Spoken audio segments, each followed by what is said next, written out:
শুনতে পাচ্ছেন পার্থবাবু?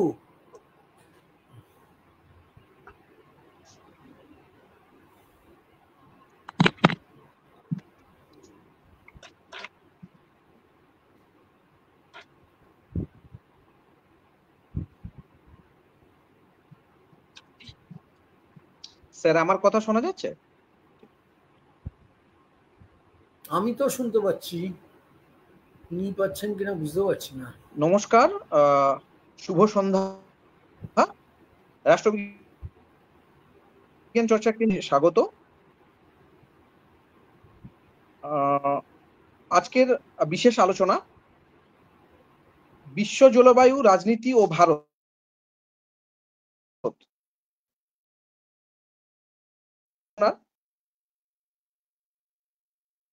সভাপতিত্ব করবেন ডক্টর প্রদীপ বাসু মহাশয়, former professor, department of political science, x dean of arts, Presidency university.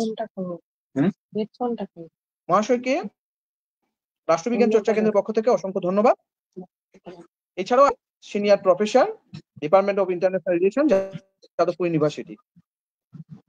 মহাশয়কে অসংখ্য ধন্যবাদ জানাই আমাদের এই প্ল্যাটফর্মে অসংখ্য ব্যস্ততা সত্ত্বেও উপস্থিত হওয়ার জন্য। আমি ডক্টর বাসুকে অসংখ্য ধন্যবাদ জানাই। আমি প্রদীপ বাসু স্যারকে অনুরোধ করব আজকে আলোচনাটি শুরু করার জন্য। ধন্যবাদ। আমরা প্রত্যেকবারের মতো প্রথমেই আমরা একটু রাষ্ট্রবিজ্ঞান চর্চা কেন্দ্র সম্পর্কে সংক্ষেপে জানাবো। করোনার সময় থেকে অনলাইনে এই উদ্যোগটি নেওয়া হয়েছিল এবং তাতে উদ্যোগী ছিলেন অনেকেই, বিশেষ করে Purulia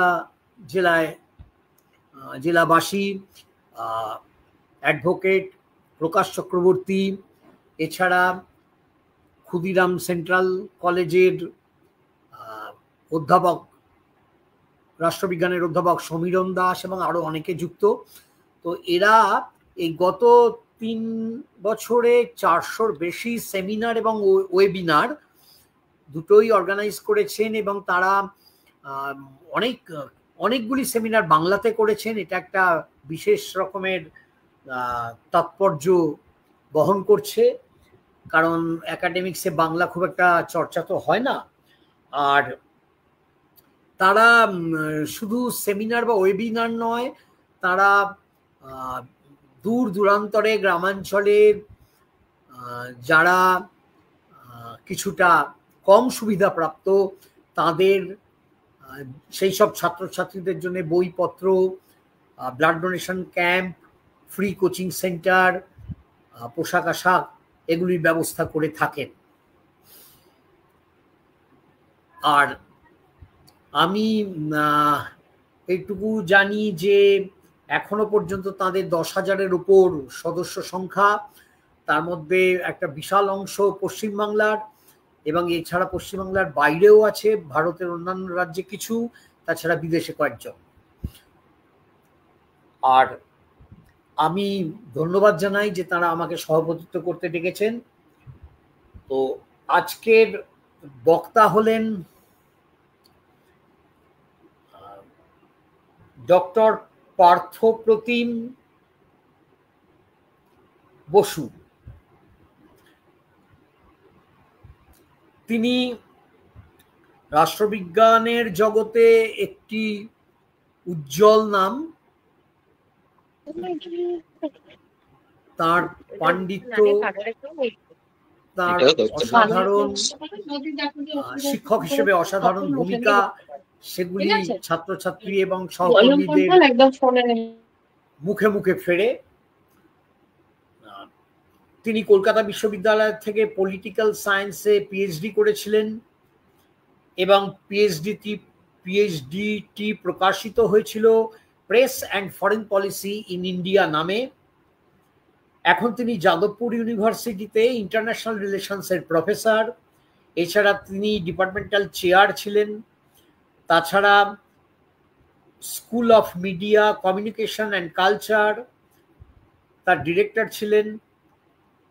PG diploma course on human rights, তার কোঅর্ডিনেটর ছিলেন। এগুলি সবই যাদবপুর বিশ্ববিদ্যালয়ে। তিনি Jadavpur journal of international relations, এটি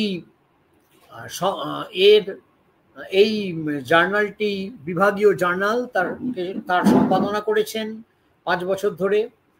তার প্রকাশনার মধ্যে রয়েছে, তিনি যুগ্ম লেখক হিসেবে ছিলেন নর্থ সাউথ রিলেশনস, আ পোস্ট কলোনিয়াল রিসার্চ এজেন্ডা। এছাড়া রিভিজিটিং রামমোহন রয়েস পলিটিক্যাল এজেন্ডা। তাছাড়া কোএডিটর ছিলেন democracy and democratisation in the 21st century এই গ্রন্থের। তাছাড়া লোকেটিং কালচারাল চেঞ্জ এই গ্রন্থেরও সহ সম্পাদক ছিলেন। আবার West Bengal under the left 1977 to 2011 তারও সহ সম্পাদক ছিলেন। Revisiting qualitative methods in social science research তার সহ সম্পাদক ছিলেন। Conjectures and Evidences, Methods of Inquiry in the Political and Social Sciences রচনা করেছেন। এবং গত বছর তিনি যুগ্মভাবে সম্পাদনা করেছেন একটি ভলিউম, যার শিরোনাম ছিল 75 Years of India's Foreign Policy, Bilateral, Conventional and Emerging Trends। এছাড়া তিনি এই গ্রন্থে ক্লাইমেট পলিটিক্সের উপরে একটি রিসার্চ পেপার দিয়েছেন। তাছাড়া জাতীয় ও আন্তর্জাতিক ক্ষেত্রে বিদেশের ইউনিভার্সিটিতে বহু রিসার্চ ইনস্টিটিউটে তিনি তার গবেষণাপত্র উপস্থাপনা করেছেন, বক্তব্য রেখেছেন, চেয়ার করেছেন, মানে সভাপতিত্ব করেছেন বিভিন্ন কনফারেন্সে, সিম্পোজিয়ামে, এবং জাতীয় ও আন্তর্জাতিক বহু পত্রপত্রিকা গবেষণা পত্রিকায় তার রচনা প্রকাশিত হয়েছে। আমরা অত্যন্ত কৃতজ্ঞ যে তিনি তার ব্যস্ত সময়ের মধ্যে থেকেও আমাদের জন্য আজ কিছুটা সময় বার করে এনেছেন। প্রথমে একটু আমাদের ইন্টারনেটের কানেকশনে একটু অসুবিধা হচ্ছিল, তবে আমার মনে হয় এখন তিনি যোগ দিয়েছেন। আজকের বিষয় হচ্ছে বিশ্ব জলবায়ু রাজনীতি ও Bharat, India and global climate politics. এই বিষয়টা খুব সমসাময়িক নতুন বিষয়। আমরা জানি আজকাল অ্যানথ্রোপোসিন নিয়ে অনেক আলোচনা হচ্ছে, যে হোলোসিনের পরে জিওলজিক্যাল একটা এজ হিসেবে বলা হচ্ছে যে অ্যানথ্রোপোসিন শুরু হয়ে গেছে। তবে কবে থেকে তা নিয়ে প্রচুর বিতর্ক বিশেষজ্ঞদের মধ্যে। কেউ বলছেন এটা বহু বছর আগে, রেনেসাঁসের সময়, বা কেউ বলছেন ইন্ডাস্ট্রিয়াল রেভলিউশন মানে 1760 ইত্যাদি বিভিন্ন সময়ে। কেউ বলছেন 1945 দ্বিতীয় বিশ্বযুদ্ধের পরে ইত্যাদি বিভিন্ন মতামত আমরা পাচ্ছি। অনেকে আরো বহু আগে থেকে শুরু হয়েছে বলছেন। তো এই নিয়ে বিতর্ক আছে। অ্যানথ্রোপোসিনের অর্থ হচ্ছে যে মানুষের ক্রিয়াকলাপের গুরুত্ব বা প্রভাব আর্থের ওপরে, পৃথিবীর ওপরে এত বেশি প্রভাব ফেলেছে যাতে করে পৃথিবীর কিছু কিছু পরিবর্তন সাধিত হচ্ছে, যেটা এত ব্যাপকভাবে এত স্পষ্টভাবে আগে কখনো হয়নি। এই যুগটাকে বলা হচ্ছে অ্যানথ্রোপোসিন। তবে 2024-এ মানে গত বছরে যে ওই ইন্টারন্যাশনাল ইউনিয়ন অফ জিওলজিক্যাল সায়েন্সেসের সভা হয়, সেখানে অ্যানথ্রোপোসিনের প্রপোজালটাকে কিন্তু রিজেক্ট করে দেওয়া হয়েছে। যদিও এই নিয়ে সমাজবিজ্ঞানে, রাষ্ট্রবিজ্ঞানে এবং বিভিন্ন এনভায়রনমেন্টাল সায়েন্সে এই নিয়ে প্রচুর গবেষণা হচ্ছে। আমরা এইটুকু বলতে পারি যে ভারত, ব্রাজিল, চীন এইসব দেশগুলো ইমার্জিং ইকোনমিজ, এরা যেগুলো শিল্পোন্নত পাশ্চাত্যের দেশগুলো, তাদের থেকে ক্রমাগত তাদের চাপের মুখোমুখি হয়েছে, কারণ বলা হচ্ছে যে তোমাদের এই গ্রিন হাউস গ্যাস এমিশনটা খুব বেশি হচ্ছে। এখন তারা তাহলে কি করবে? তারা নিজেদের বিরাট শিল্পায়নের প্রক্রিয়াকে এগিয়ে নিয়ে যাবে, ডেভেলপমেন্ট করবে, উন্নয়ন করবে। ভারত যেমন তার দেশে দারিদ্র দূর করবে, বিশ্বের সবচেয়ে বেশি জনসংখ্যা এখানে, দারিদ্র দূর করার জন্য উন্নয়নের প্রক্রিয়াগুলো চালাবে, নাকি ওই শিল্প উৎপাদন কমাবে, কার্বন ডাই অক্সাইডের এমিশন কমাবে, যে পলিউশন হচ্ছে, ডিফরেস্টেশন হচ্ছে, সেইগুলোকে আটকাবে? কোনটাকে বেশি প্রাধান্য দেবে? ভারত প্রথম দিকে তো আমরা জানি যে ডেভেলপমেন্টটাকে বেশি গুরুত্ব দিয়ে এসেছে, তবে গত অন্তত 15-20 বছর ধরে আস্তে আস্তে ভারত ক্লাইমেটের রাজনীতিকে গুরুত্ব দিচ্ছে এবং তার বিদেশ নীতির একটা অংশ হিসেবেও সেটাকে দেখছে। এগুলো আমরা বিস্তারিতভাবে শুনবো আমাদের অতিথি অধ্যাপকের কাছে। আর ভারতের সমস্যা এটাই যে কিভাবে সে উন্নয়নও চালাবে, আবার অন্যদিকে ক্লাইমেট চেঞ্জ যেটা হচ্ছে সেটার সঙ্গে কিভাবে মোকাবিলা করবে। কারণ ক্লাইমেট চেঞ্জেরও অ্যাডভার্স প্রতিক্রিয়া, প্রতিকূল প্রতিক্রিয়া, পরিবেশ দূষণের প্রতিক্রিয়া, বাস্তুতন্ত্রের ক্ষয়, এগুলো কিন্তু ভারতকেও তো এগুলোর মুখোমুখি হতে হবে। তবে একটা লক্ষ্য করার বিষয় যে সামগ্রিকভাবে ভারতের গ্রিন হাউস গ্যাস এমিশন অনেকটাই বেশি। সারা বিশ্বে 2007 সালে ছিল সারা বিশ্বে 5th পজিশন, পঞ্চম পজিশনে। কিন্তু লক্ষ্য করুন যে পার ক্যাপিটা যদি আমি এই গ্যাস এমিশনটাকে দেখি, সেটা কিন্তু 2007 সালে ছিল মাত্র 1.7, সামান্য মাত্র, মানে অ্যাজ কম্পেয়ার টু ইউএসএ বা ইউরোপ, এগুলোর তুলনায় খুবই কম ছিল।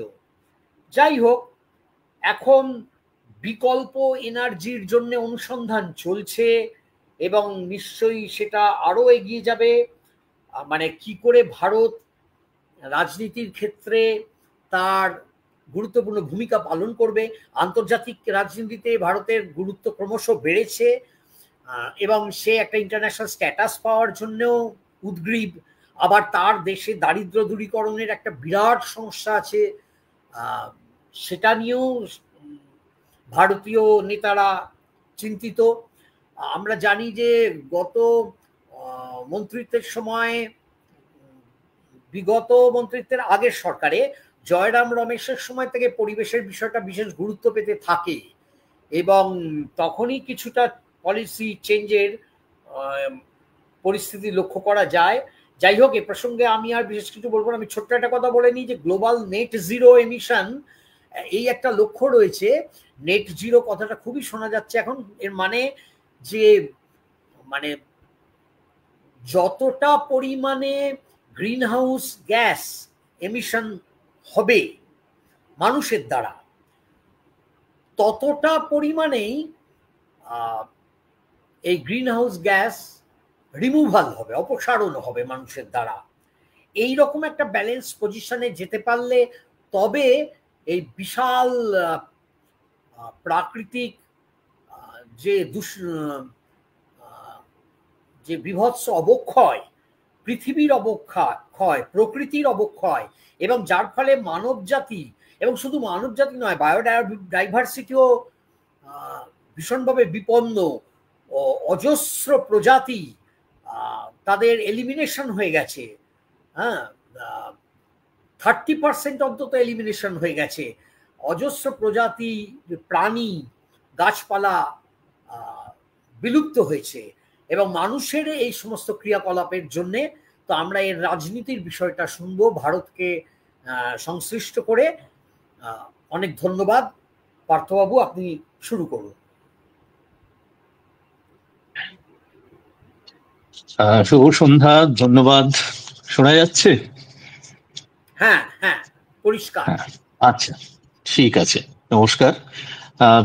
অধ্যাপক প্রদীপ বসু খুব সুন্দর করে আমার আলোচনার যেটাকে প্রেক্ষাপট বলা যেতে পারে সেটাকে সাজিয়ে দিয়েছেন।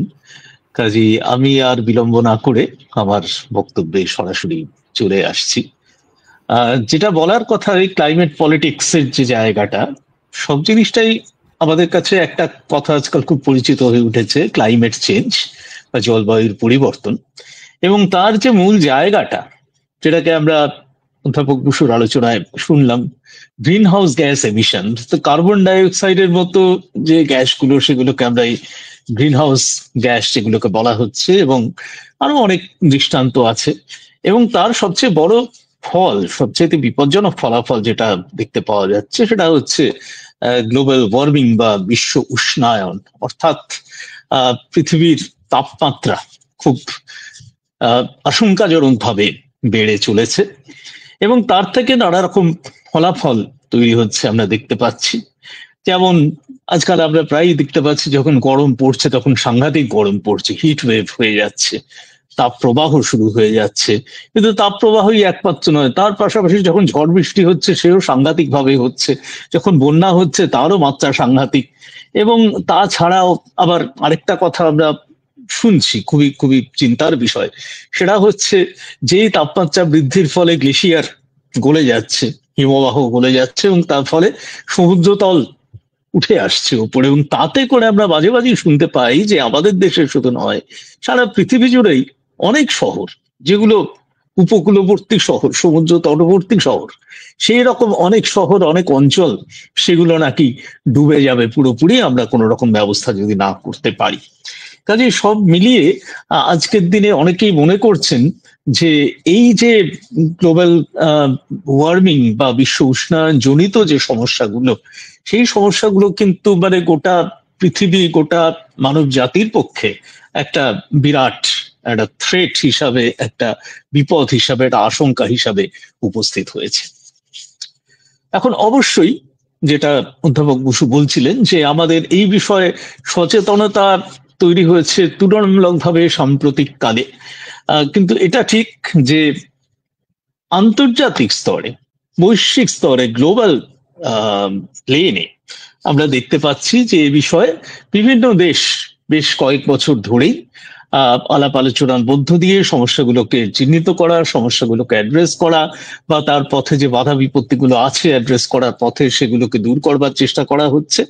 এবং এ বিষয়ে আমরা বিশেষ করে উল্লেখ করব 1992 সালের ব্রাজিলের রাজধানী রিওতে যে সম্মেলন হয়েছিল, ওটা রিও আর্থ সামিট বলেই পরিচিত।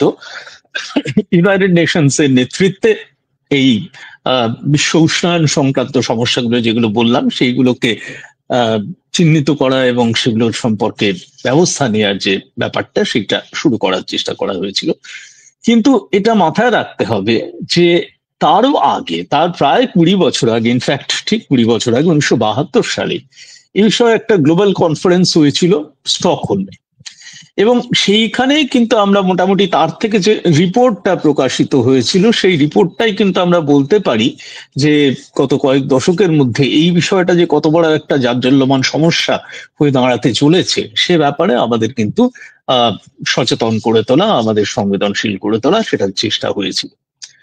অন্যদিকে রিও সামিটের পর থেকে বা 1992 রাত সামিটের পর থেকে আমরা দেখতে পাচ্ছি নিয়মিতভাবে প্রায় প্রত্যেক বছর যদি নাও হয়, মাঝখানে কোভিড এর জন্য একটু গ্যাপ পড়ে গিয়েছিল, কিন্তু প্রায় প্রত্যেক বছর একটা কনফারেন্স অফ পার্টিজ একটা অর্গানাইজ করা হচ্ছে। অর্থাৎ বিভিন্ন দেশের বিভিন্ন রাষ্ট্রের প্রতিনিধিরা সম্মিলিত হয়ে এ পর্যন্ত যা ব্যবস্থা নেওয়া হয়েছে সেটাকে রিভিউ করার চেষ্টা করছেন, বা পরবর্তী পর্যায়ে আর কি ব্যবস্থা নেওয়া যেতে পারে সে সম্পর্কে বক্তব্য রাখা, আলাপ আলোচনা করার চেষ্টা করছেন।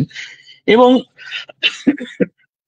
তার সঙ্গে সঙ্গে এসে পড়ছে রাজনীতির প্রশ্নটা, আমরা যেটা শিরোনামেই আমাদের রয়েছে যে জলবায়ু রাজনীতি। অর্থাৎ রাজনীতির প্রশ্নটা আসছে কেন? নানা সূত্রে। যেমন একটা সিম্পল কারণ হচ্ছে যে অনেকে মনে করছেন যে এই সমস্যাটাকে যত বড় সমস্যা হিসেবে দেখানো হচ্ছে এটা ঠিক তত বড় সমস্যা নয়।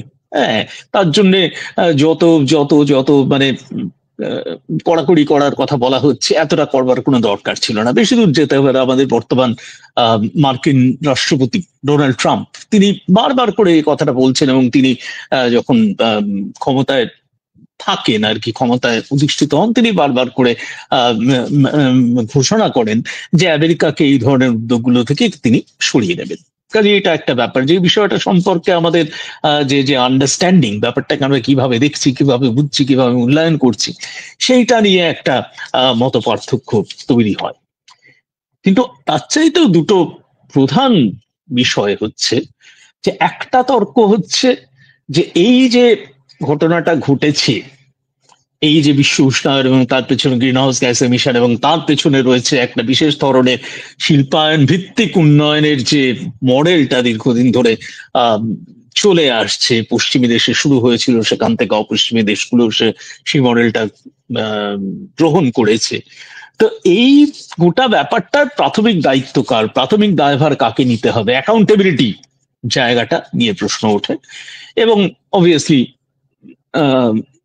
যাকে আমরা গ্লোবাল সাউথ বলছি, সেই দেশগুলো দায়িত্বটা মূলত গ্লোবাল নর্থ অর্থাৎ উন্নয়ন মানে উন্নত দেশগুলোর উপরে, শিল্পোন্নত দেশগুলোর উপরে আরোপ করার চেষ্টা করে। তো এইটা হচ্ছে একটা বড় সমস্যা, দায়িত্বটা প্রাথমিকভাবে কার, নাকি দায়িত্ব সবাইকেই নিতে হবে, এটা একটা জায়গা। আরেকটা জায়গা হচ্ছে যে ঠিক আছে, ব্যাপারটা তো বোঝা গেল, কাজ করতে হবে, দায়িত্ব নিতে হবে, প্রকল্প তৈরি করতে হবে, কিন্তু তার জন্য পয়সা চাই।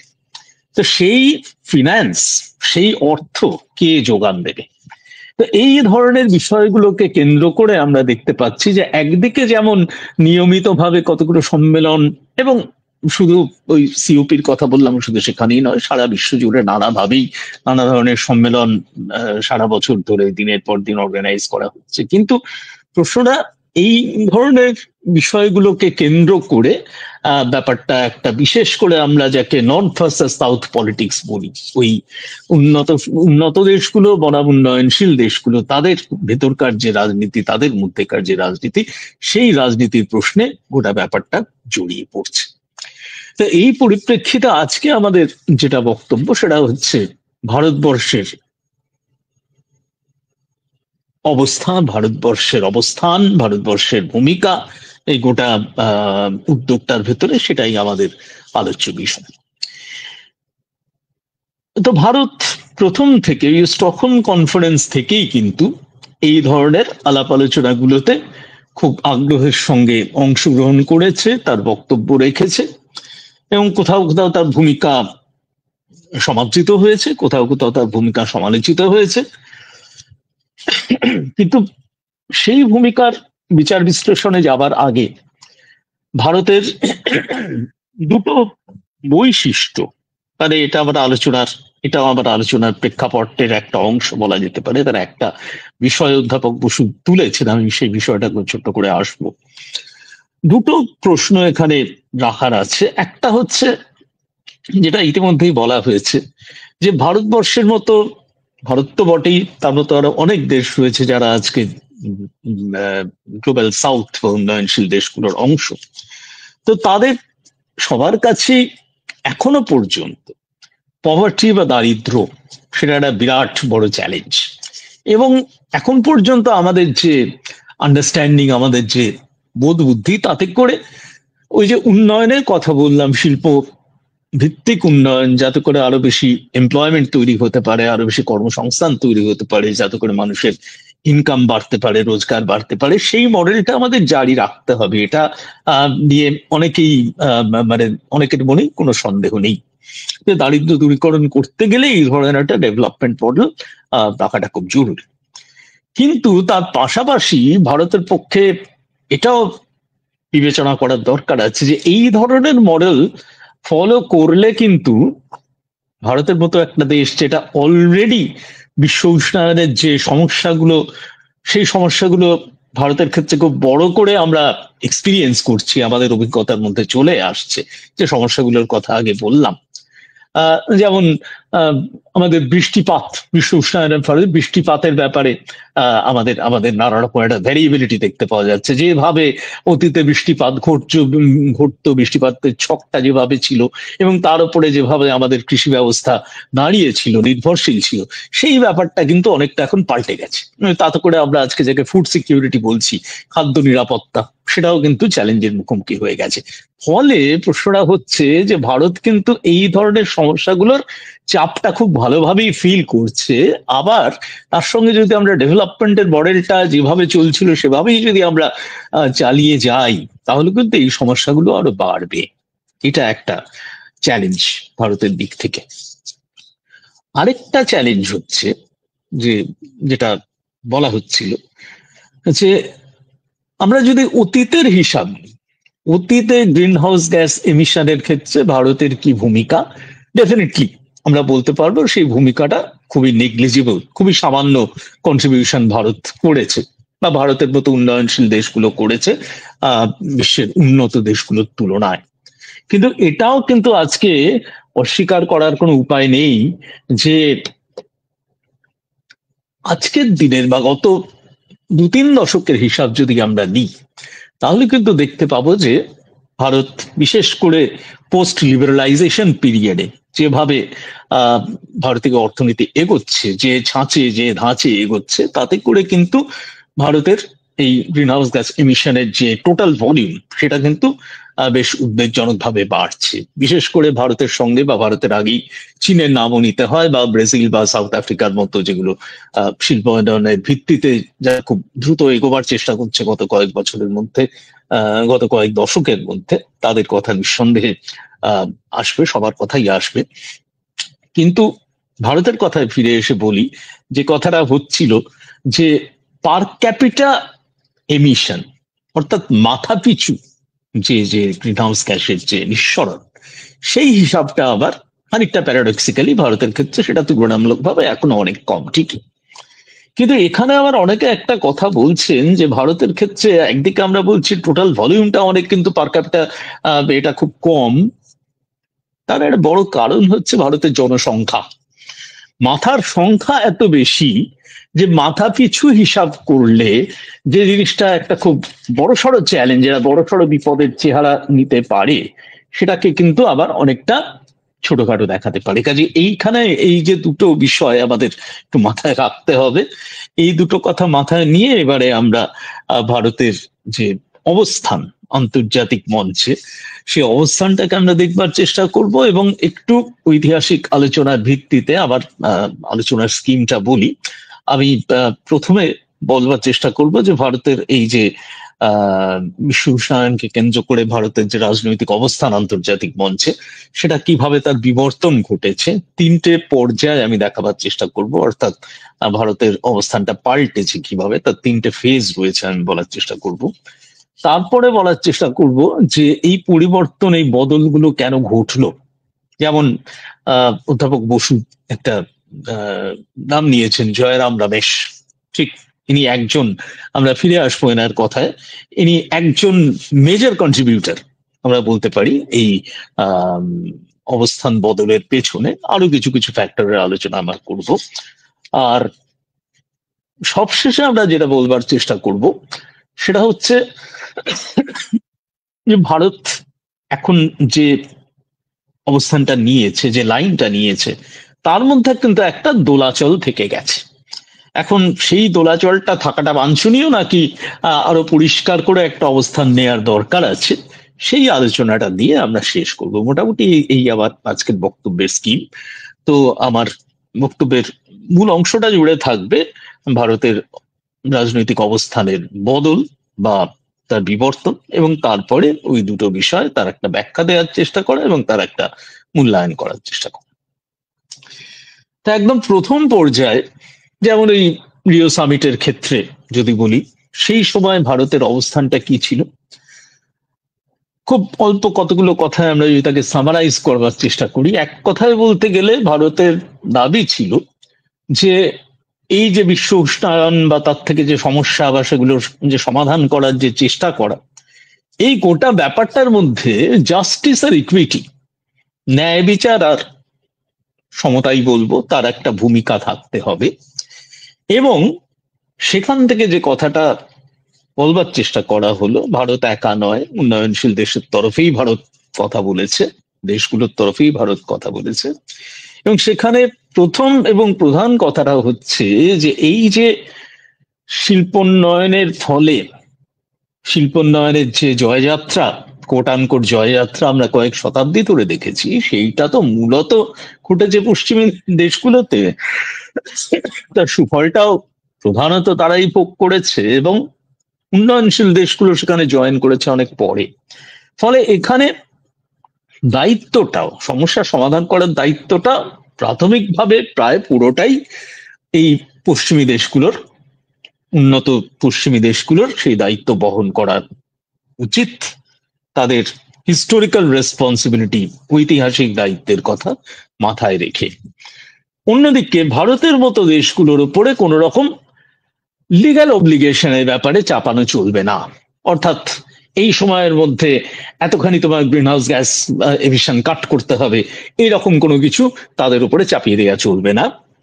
তারা ভলেন্টারিলি কিছু টার্গেট ঠিক করতে পারে যে হ্যাঁ ঠিক আছে, আমরা আমাদের সাধ্যমতো, সামর্থ্য মতো আমরা এই সময়ের মধ্যে এই ব্যবস্থা নেওয়ার চেষ্টা করব। কিন্তু 4 নম্বর কথা, তার জন্য যে উন্নত প্রযুক্তি দরকার হবে বা সেই উন্নত প্রযুক্তিকে কাজে লাগাবার জন্য, ব্যবহারযোগ্য করে তোলার জন্য যে অর্থের সংস্থান করতে হবে, সেই প্রযুক্তি এবং অর্থ কিন্তু পশ্চিমী দেশগুলোকে সাপ্লাই করতে হবে। আর সবশেষে যে কথাটা ভারত প্রথম দিকে বলতে বা অনেকদিন বলে এসছে, জয়রাম রমেশ সেখান থেকে সরে এসছেন, আমরা দেখাবো, সেটা হলো যে ভারত একটা প্রিন্সিপালের কথা বলেছে, পার ক্যাপিটা কনভার্জেন্স। অর্থাৎ উন্নত দেশগুলো তাদের এমিশন কাট করতে থাকবে একটা রেগুলার এজেন্ডার ভিত্তিতে, এবং উন্নত দেশগুলোর তরফে যেটা আগেই বলা হয়েছে যে তাদের যেহেতু দারিদ্র দূরীকরণ, কর্মসংস্থান তৈরি করা ইত্যাদির কারণে শিল্প উন্নয়নের এজেন্ডাটাকে এক্ষুনি কাটেল করা সম্ভব নয়, ফলে তাদের তরফে গ্রিন হাউস গ্যাস এমিশনটা বাড়বে, তার রেটটা, তার গতিটা বাড়বে, এটা নিয়ে কোনো সন্দেহ নেই। তো ওদিক থেকে জিনিসটা কমছে, এদিক থেকে জিনিসটা বাড়ছে, এই দুটোর একটা মিড পয়েন্টে যখন পৌঁছবে সেটাই মোটামুটি সমাধানের রাস্তা, পার ক্যাপিটা কনভার্জেন্স। অর্থাৎ ওদিক থেকে পার ক্যাপিটা হিসাবটা কমছে, এদিক থেকে পার ক্যাপিটা হিসাবটা বাড়ছে, দুটো মিলিয়ে মাঝামাঝি একটা জায়গায় পৌঁছতে পারলে তার মধ্য দিয়ে আমরা এটা সমাধানে আসতে পারবো। তো এই যে অবস্থানটা 1990-এর দশকে খুব পরিষ্কার করে ভারত বিভিন্ন বিভিন্ন মঞ্চে তারা এটা উপস্থাপিত করেছে, তার দুটো রুট বা উৎসের কথা আমরা উল্লেখ করতে পারি। আমরা বলেছিলাম 1972 সালে যে স্টকহোম কনফারেন্স হয়েছিল, ভারতের তৎকালীন প্রধানমন্ত্রী ইন্দিরা গান্ধী তিনি সেখানে উপস্থিত ছিলেন, তিনি সেখানে তার বক্তব্য পেশ করেছিলেন এবং সেখানে তিনি একটা কথা খুব পরিষ্কার করে জানিয়ে দিয়েছিলেন যে environment cannot be improved under the conditions of poverty. অর্থাৎ এই এনভায়রনমেন্টের ডিগ্রেডেশন, পরিবেশের অবনতি বা অবক্ষয় ঠেকাবার যে যুদ্ধটা, সেটা কিন্তু তৃতীয় বিশ্বের দেশ থেকে তাদের ঘাড়ে বন্দুক রেখে করা যাবে না, কারণ তাদের সামনে দারিদ্র্যের একটা বিশাল চ্যালেঞ্জ রয়েছে। সেটাকে বাদ দিয়ে, সেটাকে উপেক্ষা করে তারা এই যজ্ঞে, এই মহাযজ্ঞে কি বলবো, উদ্যোগী হতে, সামিল হওয়া তাদের পক্ষে সম্ভব হবে না। এই কথাটা তিনি কিন্তু 1972-এই পরিষ্কার করে জানিয়ে দিয়েছিলেন এবং এই কথাটাই আবার 1992-তে বা 90-এর দশকে এসে ভারতের প্রতিনিধিরা জানাচ্ছেন।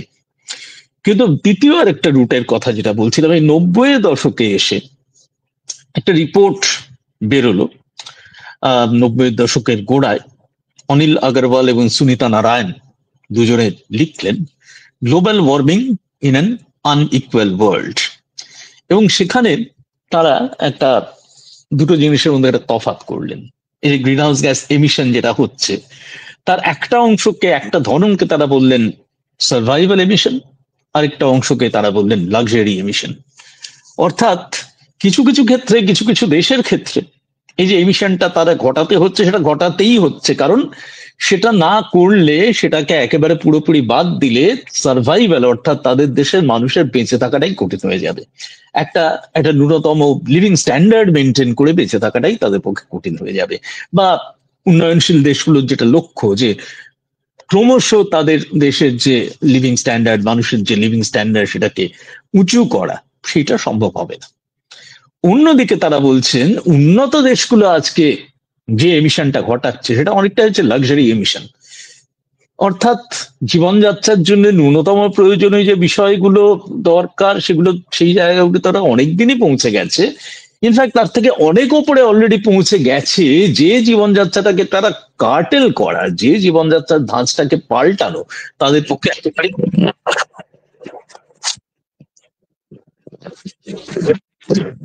একেবারেই কঠিন নয়। ফলে সেই দায়িত্বটা তাদেরকেই নিতে হবে। তো এইভাবে আমরা দেখতে পাচ্ছি যে ভারতবর্ষের তরফে প্রধানমন্ত্রী থেকে শুরু করে এনজিও স্তর পর্যন্ত বা গবেষক স্তর পর্যন্ত বিভিন্ন ভাবে কিন্তু এই বক্তব্যটাকে তুলে ধরবার চেষ্টা করা হয়েছে। এবং যেটা বললাম যে 1990-এর দশক জুড়ে ভারতের বক্তব্য কিন্তু এটাই ছিল। এবং তারপরের কথা হলো যে ভারত এই যে বক্তব্যটা রাখলো রিও সামিটে, সেই বক্তব্যটা কিন্তু ওই সামিটের ভিত্তিতে যে কনভেনশনটা গড়ে উঠল, United Nations framework convention on climate change, UNFCCC সংক্ষেপে বলা হচ্ছে, সেইখানে কিন্তু ভারতের এই যে অবস্থানটা, ভারতের এই যে বক্তব্যগুলো অনেকটাই কিন্তু সেখানে তারা গ্রহণ করলেন। যেমন যেটা আমরা জানি, অনেকেই জানি, যে দুটো বিষয় সেখানে বলা হলো, কমন বাট ডিফারেন্সিয়েটেড রেসপন্সিবিলিটিস। অর্থাৎ ঠিক আছে, এই বিশ্ব উষ্ণায়ন এবং তার কুফলগুলোকে দূর করা, এটা আমাদের সারা পৃথিবীর সমস্ত দেশের সমস্ত মানুষের একটা যৌথ একটা লক্ষ্য, যৌথ কর্তব্য বলা যেতে পারে, যৌথ দায়িত্ব বলা যেতে পারে। কিন্তু সেই দায়িত্ব পালন করা সবার পক্ষে সমানভাবে, একই সঙ্গে সমানভাবে পালন করা তো সম্ভব হবে না। অর্থাৎ পরিষ্কার কথা, উন্নত দেশগুলোর, উন্নয়নশীল দেশগুলোর ক্ষেত্রে দায়িত্ব পালনের ক্ষেত্রে তারা কিছু ফারাক সেখানে থাকবেই। এটা এখানে মেনে নেওয়া হলো। ভারত যে কথাটা বলবার চেষ্টা করছিল একেবারে গোড়াতেই যে কথাটা বললাম। এবং দ্বিতীয় কথাটা হচ্ছে এখানে রেসপেক্টিভ ক্যাপাসিটিস এর কথা বলা হবে, যেটা আগে যে কথাটা বললাম তার মধ্যেই রয়েছে। যে কেন এই ফারাকটা হবে? কারণ তাদের ক্যাপাসিটি, তাদের সামর্থ্য, তাদের সাধ্য এবং সামর্থ্য এই ব্যাপারে আলাদা। এবং পার্টিকুলারলি ওই দুটো জায়গাতেই যে ব্যাপারটা দাঁড়াচ্ছে, একটা হচ্ছে টেকনোলজিক্যাল অ্যাডভান্সমেন্ট, আর একটা হচ্ছে ফিনান্সিয়াল রিসোর্সেস। এই চ্যালেঞ্জের মোকাবিলা করার জন্য এই দুটো বিষয় খুবই জরুরি। এবং এই দুটো দিক থেকেই কিন্তু উন্নয়নশীল দেশগুলো পিছিয়ে আছে, ফলে তাদের ওই রেসপেক্টিভ ক্যাপাসিটিস এর ব্যাপারটা রইল। সুতরাং এই ফ্রেমওয়ার্ক কনভেনশনে পরিষ্কার করে বলা হলো যে এমিশন কাট করবার দায়িত্বটা ডেভেলপড কান্ট্রিগুলোকেই নিতে হবে। 2000 সালের মধ্যে তারা 1990 সালে তাদের যে এমিশন লেভেল ছিল, এটা 1992-তে দাঁড়িয়ে বলা হচ্ছে যে 2000 সালের মধ্যে 1990-তে তাদের যে এমিশন লেভেল ছিল তারা সেইখানে ব্যাক করে যাবে। এটা একটা কথা বলা হলো। এবং আরেকটা কথা যেটা ভারত আগাগোড়াই খুব জোর দিয়ে বলে আসছিল, যে উন্নয়নশীল দেশগুলোর তারাও যাতে এই উদ্যোগে অংশগ্রহণ করতে পারে, তার জন্য যে ফিনান্সিয়াল রিসোর্স এবং টেকনোলজিক্যাল রিসোর্স যেটা দরকার হবে, সে ব্যাপারটাও কিন্তু, সেই দায়িত্বটাও কিন্তু উন্নয়নশীল দেশগুলোকে নিতে হবে। অর্থাৎ দেখা যাচ্ছে যে এই পর্যায়ে দাঁড়িয়ে ভারত কিন্তু তার বক্তব্যগুলোকে মোটামুটি ভাবে যে চুক্তিগুলো করা হচ্ছিল এই বিষয়ে, সেই চুক্তিকে তার বক্তব্যের অনেকটাই কিন্তু সেই চুক্তির মধ্যে তার প্রতিফলন ঘটাতে সমর্থ হয়েছে। এবং ইনফ্যাক্ট তারপরে যে কিয়োটো প্রোটোকল হয় এই বিষয়ে 1997 সালে জাপানে যে সম্মেলন হয়েছিল কিয়োটো শহরে, সেখানেও কিন্তু মোটামুটি ভাবে এই যে ফ্রেমওয়ার্কটা, তার মূল বিষয়গুলো কিন্তু সেখানে এন্ডোর্স করা হলো, সেখানে আবার নতুন করে গৃহীত হলো বা সেগুলোকে আবার বলা যেতে পারে রিইটারেট করা। এইটা গেল প্রথম পর্যায়ে। এবার আমরা আসি দ্বিতীয় পর্যায়ে। দ্বিতীয় পর্যায়ে পরিবর্তনের যে আভাস যেটা আমরা দেখতে পাই সেটা হচ্ছে আমরা নতুন শতাব্দীতে যখন চলে আসছি, বর্তমান শতাব্দীর প্রথম বছরগুলোতে। সেখানে কিন্তু কিয়োটো প্রোটোকল নিয়ে তর্ক বিতর্ক ছিল, সবাই বিনা প্রতিবাদে সবকিছু মেনে নিয়েছেন, ব্যাপারটা এরকম ছিল না। কিন্তু খুব পরিষ্কারভাবে দেখা গেল যে কিয়োটো প্রোটোকল নিয়ে উন্নত দেশগুলো খুব স্পষ্ট করে তাদের আপত্তি জানাচ্ছে এবং কতগুলো দাবি তাদের সামনে তুলে ধরছে। মার্কিন যুক্তরাষ্ট্র পরিষ্কার জানিয়ে দেয় যে তারা এই ধরনের একটা আনফেয়ার প্রোটোকল, যেখানে একটা যে সমস্যাটা গোটা পৃথিবীর সমস্যা, তার সমাধানের দায়িত্ব কয়েকটা দেশের উপরে তুলে দেওয়া হচ্ছে, এরকম একটা আনফেয়ার এগ্রিমেন্ট তারা মানবে না। আর অন্যদিকে অন্যান্য উন্নত দেশগুলো আরো পরিষ্কার করে এখানে চীন এবং ভারতকে টার্গেট করে।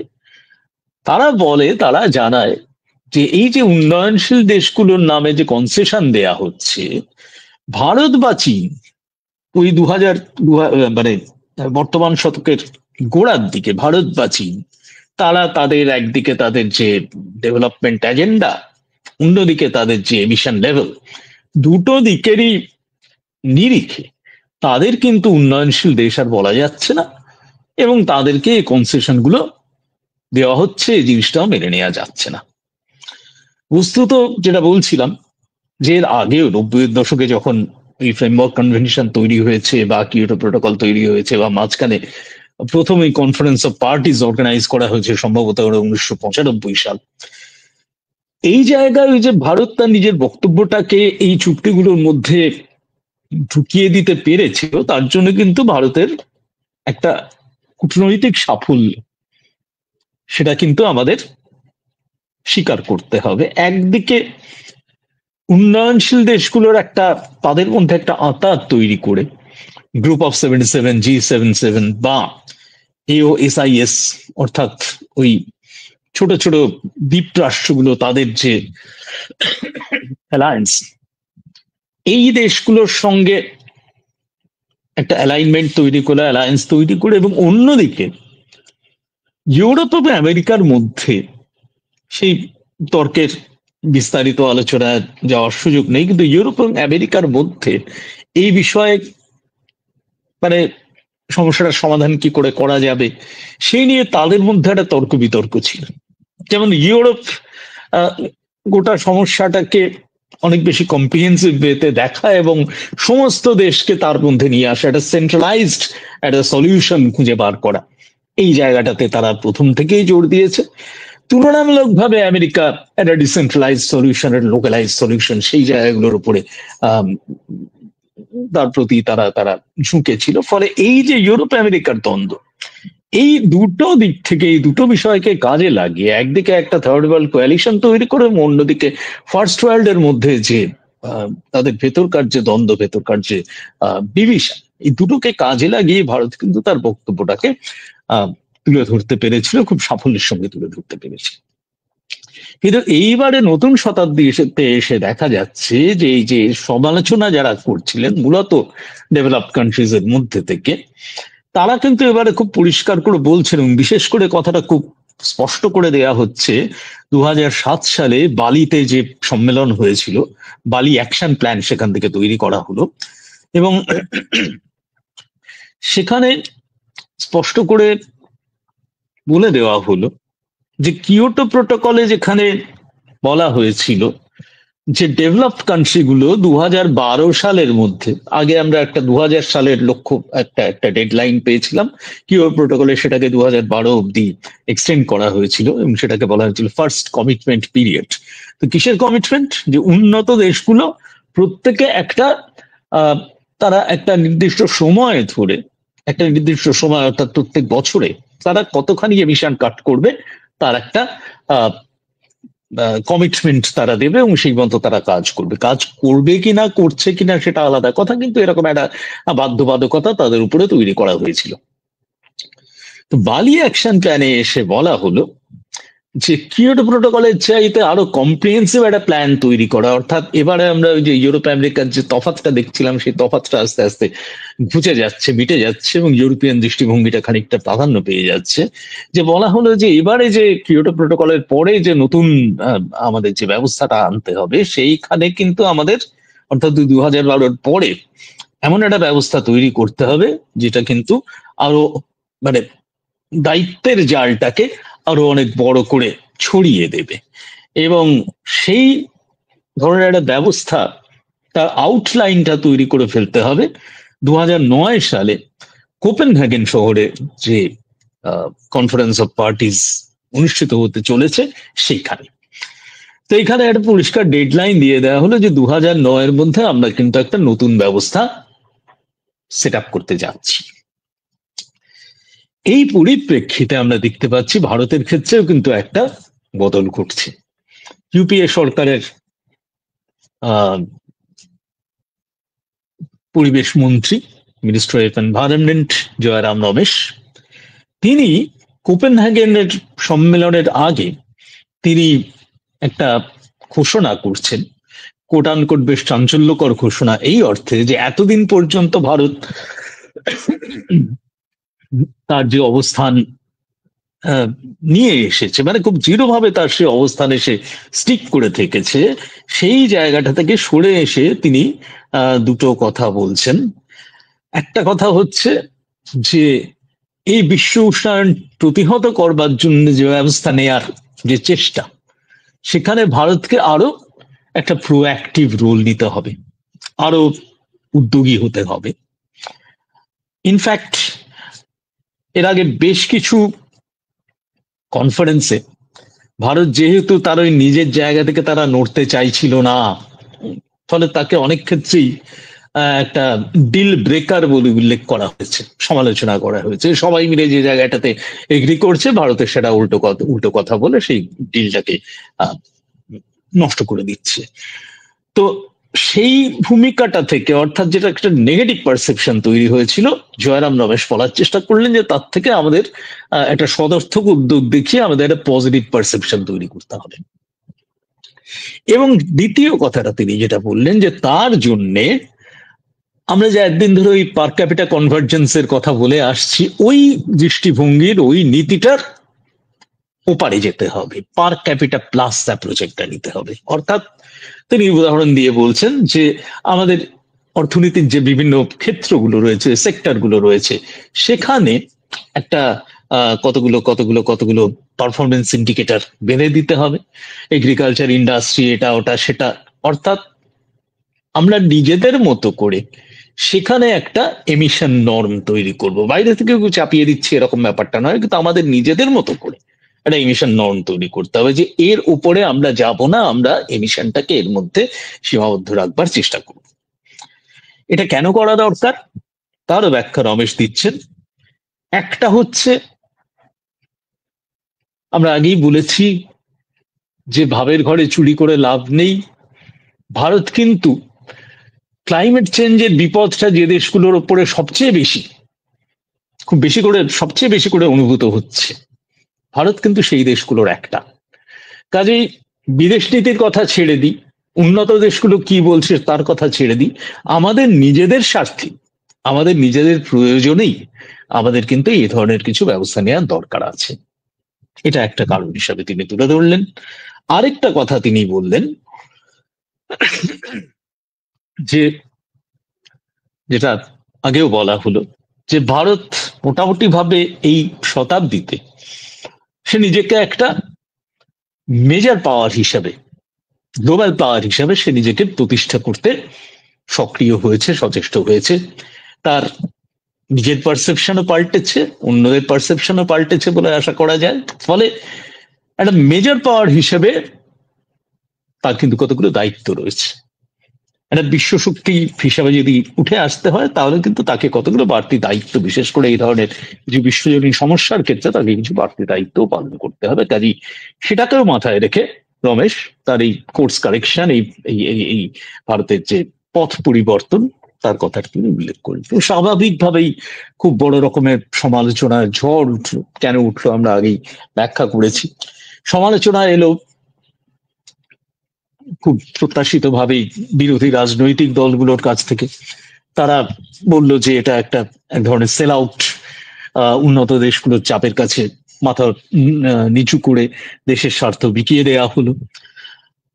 আরেকটা সমালোচনা এলো, এতদিন পর্যন্ত যে টিম অফ নেগোশিয়েটার্স যারা বিভিন্ন আন্তর্জাতিক মঞ্চে ভারতের স্বার্থ, ভারতের দৃষ্টিভঙ্গি, ভারতের বক্তব্য তারা পেশ করে এসছেন, তারাও কিন্তু এই ধরনের একটা ভিন্ন সুর উঠে আসতে দেখে তারাও কিন্তু ব্যাপারটাকে ভালোভাবে নিলেন না।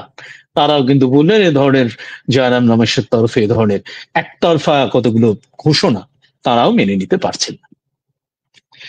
রমেশ আশাই করেছিলেন, ধরেই নিয়েছিলেন যে ধরনের সমালোচনা আসবে এবং তার জন্য তিনি প্রস্তুত ছিলেন। তিনি দুটো কথা বললেন সমালোচনার উত্তরে। একটা কথা বললেন যে আমরা আন্তর্জাতিক মঞ্চে গিয়ে কোনো লিগালি বাইন্ডিং কমিটমেন্ট আমাদের উপর চাপিয়ে দেয়া হবে, অর্থাৎ আইনত আমরা কিছু কিছু কাজ করতে বাধ্য থাকবো, এরকম কোনো কমিটমেন্ট, এরকম কোনো চাপের কাছে আমরা মাথা নিচু করবো না। আগেই বলা হয়েছে, রমেশ যেটা বলেছেন যে আমরা নিজেদের মতো করে ভলান্টারিলি কতগুলো এমিশন নর্ম তৈরি করব, বাইরের চাপের কাছে মাথা নিচু আমরা করব না। কিন্তু দ্বিতীয় কথা হলো যে এই ভলান্টারি কন্ট্রোলটা কিন্তু আমাদের করতে হবে, we shall remain open to that. অর্থাৎ নিজেদের মতো করে আমরা অল্টারনেটিভ এনার্জির রাস্তা খোঁজার চেষ্টা করব, নিজেদের মতো করে আমরা বন সৃজনের চেষ্টা করব, নিজেদের মতো করে আমরা আমাদের ট্রান্সপোর্ট সিস্টেমকে পাল্টাবার চেষ্টা করব, অর্থাৎ এনভায়রনমেন্ট ফ্রেন্ডলি ট্রান্সপোর্ট চালু করা যায় কিনা সেটা চেষ্টা করব। এই ধরনের চেষ্টা আমাদের নিজেদের মতো করে করতে হবে, আমাদের এছাড়া কোনো বিকল্প নেই। তো যাই হোক, এখানে কিন্তু আমরা দেখতে পাচ্ছি কোপেনহেগেনে ভারতের যে দৃষ্টিভঙ্গি সেটা অনেকটা অ্যাপ্রিসিয়েটেড হচ্ছে, ভারতের অবস্থানটা বদলাচ্ছে, দৃষ্টিভঙ্গি পাল্টাচ্ছে এবং সেটা অ্যাপ্রিসিয়েটেড হচ্ছে। কিন্তু এবারে আমরা তৃতীয় পর্যায়ে চলে আসছি। জয়রাম রমেশ যে ফ্লেক্সিবিলিটিটা দেখালেন, দেখা গেল দিন যত এগোচ্ছে, বছর যত ঘুরছে, এই ফ্লেক্সিবিলিটি কিন্তু আর যথেষ্ট হচ্ছে না। কারণ আমরা জানি যে 2012 পরে পরিষ্কার করে বলা হয়েছে যে একটা ফেয়ার এবং আনডিফারেন্সিয়েটেড এগ্রিমেন্টের দিকে আমাদের এগোতে হবে। আনডিফারেন্সিয়েটেড অর্থাৎ ওই যে সিবিডিআর এর কথা বলা হয়েছিল, কমন বাট ডিফারেন্সিয়েটেড রেসপন্সিবিলিটিস, ওই ডিফারেন্সিয়েশনের ব্যাপারটা আর রাখা যাচ্ছে না। এটাই হচ্ছে উন্নত দেশগুলোর দাবি এবং অর্থটা খুব পরিষ্কার, সেটা হচ্ছে যত দেশ এই গ্লোবাল এমিশনে যে এমিশনের গ্রিন হাউস গ্যাস এমিশনের অংশীদার, প্রায় কোনো দেশই বাদ যাবে না, ভারত চীন তো দূরের কথা, তাদের প্রত্যেককেই একই ধরনের কমিটমেন্টে আসতে হবে, অর্থাৎ ওই ভলান্টারি চলবে না, এবং তাদের একই ধরনের international supervision mechanism, international scrutiny, অর্থাৎ তারা যে কমিটমেন্টটা করছে সেই কমিটমেন্ট অনুযায়ী তারা কাজ করছে কিনা তার উপরে ইন্টারন্যাশনাল স্ক্রুটিনি একটা ব্যবস্থা করতে হবে। এ ব্যাপারে বিভিন্ন দেশের মধ্যে নর্থ সাউথ, উন্নত অনুন্নত, এর মধ্যে আর কোনো ফারাক রাখা চলবে না। সেটা আনফেয়ার এবং সেটা যে যুদ্ধটা, সে যুদ্ধটাকে আরো দুর্বল করে দেবে, এটা বলা বাহুল্য।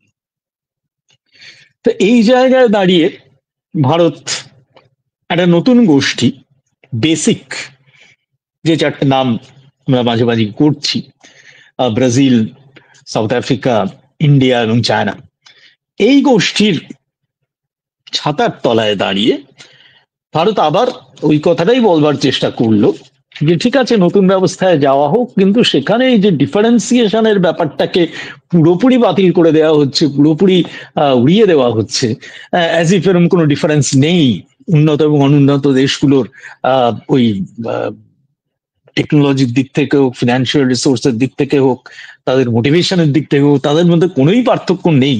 এই ব্যাপারটা বাস্তবে তো ব্যাপারটা এরকম নয়, কাজেই এটাকে জোর করে চাপিয়ে দিলে সেটা কতখানি ফলদায়ী হবে, কতখানি ফলপ্রসূ হবে, সেটা প্রশ্ন তাই নিয়ে থেকে যাচ্ছে। অতএব সেই বিষয়টাকে নতুন ব্যবস্থার যখন তৈরি করা হবে তার মধ্যে একেবারে বাদ দিয়ে দেওয়া চলবে না, একেবারে উপেক্ষা করা চলবে না। তো এই পরিস্থিতিতে দাঁড়িয়ে যখন প্যারিস চুক্তি স্বাক্ষরিত হচ্ছে, এখন পর্যন্ত যেটাকে আমরা ধরে নিতে পারি যে ওই কিয়োটো প্রোটোকলের পরে আরেকটা খুব গুরুত্বপূর্ণ আন্তর্জাতিক চুক্তি, এই গ্লোবাল ওয়ার্মিং ইত্যাদি এবং তার যে কনসিকুয়েন্সেস সেগুলোকে হ্যান্ডেল করার জন্য, সেই প্যারিস অ্যাকর্ডে এই যে বক্তব্যটা ভারত পেশ করলো বেসিকের পক্ষ থেকে, সেটা পার্টলি অ্যাকোমোডেট করা হলো, একেবারে অ্যাকোমোডেট করা হলো না বলবো না। দুটো জিনিস বলা হলো। একদিকে বলা হলো যে এনডিসি, ন্যাশনালি ডিটারমিন্ড কন্ট্রিবিউশনস, অর্থাৎ প্রত্যেকটা দেশ ঠিক কতখানি এমিশন কন্ট্রোল করার উদ্যোগ নেবে, কমিটমেন্ট করবে বছরওয়ারি হিসাবে, সেইটা পরিষ্কার করে সবাইকে জানাতে হবে। এটা থেকে কোনো দেশ ছাড় পাবে না।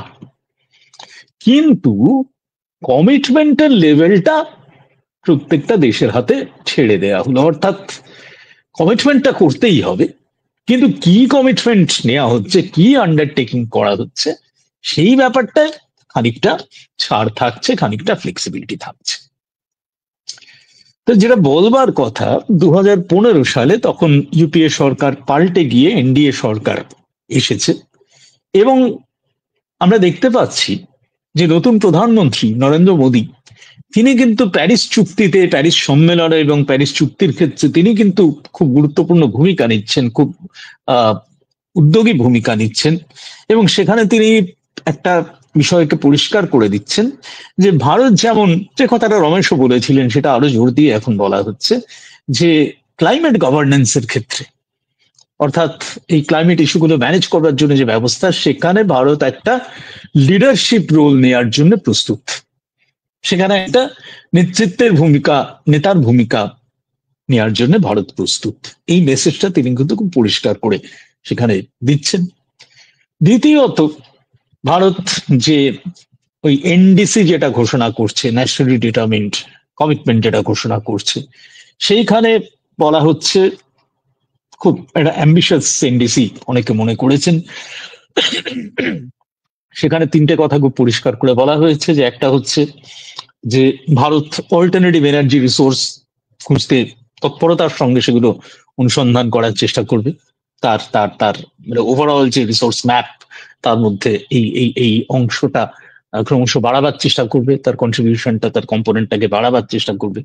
দ্বিতীয় কথা যেটা বলা হচ্ছে, যে carbon intensity of the economy, সেটাকে কমিয়ে আনার চেষ্টা করা হবে, অর্থাৎ নতুন এক ইউনিট আউটপুট প্রডিউস করবার জন্যে যে আগে যে যতখানি এমিশন ঘটানো হতো, সেই এমিশনের লেভেলটা আমরা ধারাবাহিকভাবে স্টেডিলি আমরা কমিয়ে আনবার চেষ্টা করব। আর 3 নম্বর কথা হচ্ছে কার্বন সিঙ্ক বাড়ানো হবে, অর্থাৎ যেসব ব্যবস্থার মধ্যে দিয়ে কার্বন অ্যাবজর্ব করে ফেলা হয়, অর্থাৎ সবচেয়ে ভালো উদাহরণ হচ্ছে বন সৃজন আর কি, গাছপালা বাড়াবার মধ্য দিয়ে, সবুজ বাড়াবার মধ্য দিয়ে আমরা সেই কার্বন সিঙ্কটাকে বাড়াবার চেষ্টা করব। তো এইভাবে মোদী সরকার ন্যাশনাল এনডিসি ঘোষণা করলেন। তৃতীয়ত, তারা ভারত এবং ফ্রান্সের মধ্যে একটা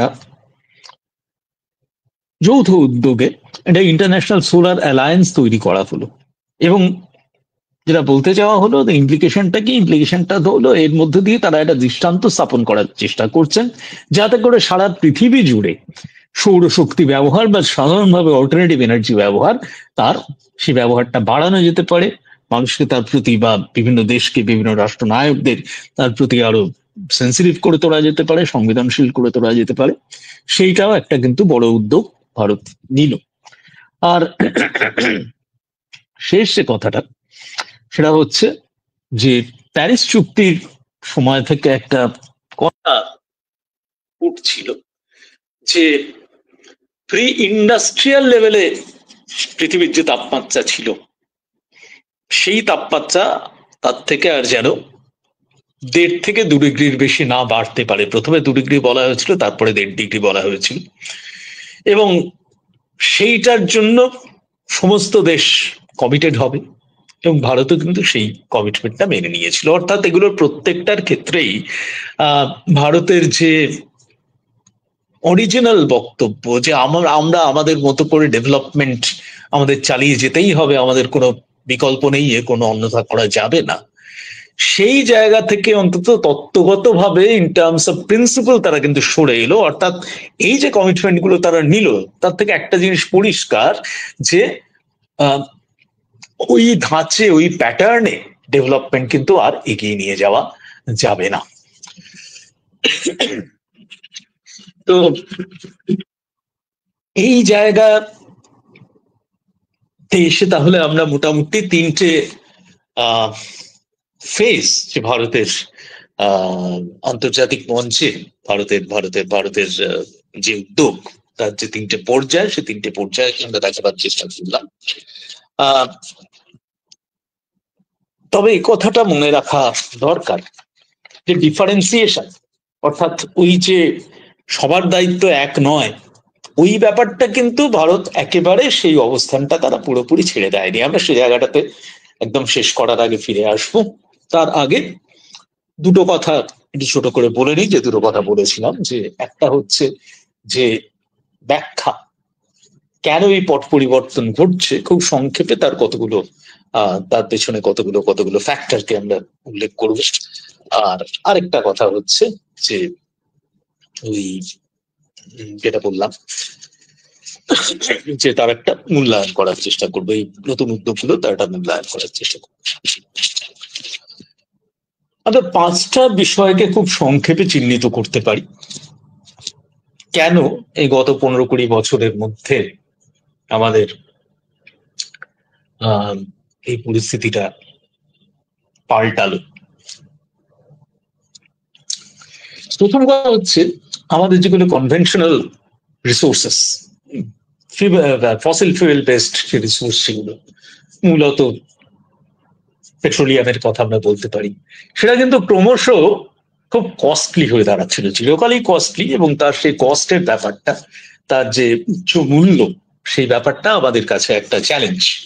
এবং তার পাশাপাশি আমরা জানি যে প্রচুর তেল আমাদের বিদেশ থেকে আমদানি করতে হয়, কিন্তু শুধু তেলই আমদানি করতে হয় না, আমাদের দেশে যথেষ্ট পরিমাণ কয়লা উৎপাদন হয় ঠিকই, কিন্তু সেটাও আমাদের প্রয়োজন মেটাবার পক্ষে যথেষ্ট নয়। ফলে আমরা কয়লা উৎপাদন করতেও আমরা বাধ্য। ফলে এই যে 1 নম্বর কথাটা আমি এটাই বলতে চাইছি, যে এই যে কনভেনশনাল রিসোর্সেস, এগুলোর ব্যবহার করার ক্ষেত্রে তার কিন্তু একটা যে দাম, যেটা চড়া দাম যেটা দিতে হচ্ছে, সেটাকে ফ্যাক্টর ইন করা হচ্ছে, সেটা নিয়ে নতুন করে ভাবা হচ্ছে। 1 2 নম্বর কথা হচ্ছে যে আমাদের অল্টারনেটিভ এনার্জি সোর্সেস যেগুলো রয়েছে, সেগুলো কিন্তু আস্তে আস্তে আমাদের কাছে অ্যাভেলেবল হয়ে যাচ্ছে। 70, 80, 90 এর দশকে যেটা ছিল না, সেটা কিন্তু নতুন শতাব্দীতে এসে তার অ্যাভেলেবিলিটি কিন্তু বাড়ছে। এবং তার চেয়েও বড় কথা যে এই জিনিসটা আমাদের নীতি প্রণেতারা মনে করছেন যে ডেভেলপমেন্ট এজেন্ডা এবং ক্লাইমেট অ্যাকশন দুটোকে একেবারে পুরোপুরি পরস্পর বিরোধী বলে ভাববার কোনো কারণ নেই। ইনফ্যাক্ট একটা নতুন টার্ম চালু হয়েছে, কো বেনিফিটস। অর্থাৎ আমি যদি এয়ার পলিউশন কমাতে পারি নতুন টেকনোলজি ব্যবহার করে, তাহলে কিন্তু আমার হেলথ হ্যাজার্ডস কমবে।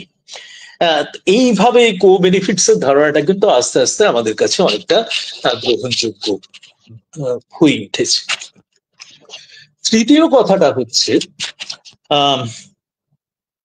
সায়েন্টিস্ট বা বিজ্ঞানীদের ভূমিকা, সেটা কিন্তু ওভার দ্য ইয়ার্স অনেক বেড়েছে। অর্থাৎ নীতি নির্ধারণের পেছনে বিজ্ঞানীদের ভূমিকা, তাদের যে ইনপুট, সেগুলোকে বিবেচনা করা এবং তার ভিত্তিতে সিদ্ধান্ত নেওয়ার চেষ্টা করা, এই বিষয়টা কিন্তু অনেকখানি বেড়েছে।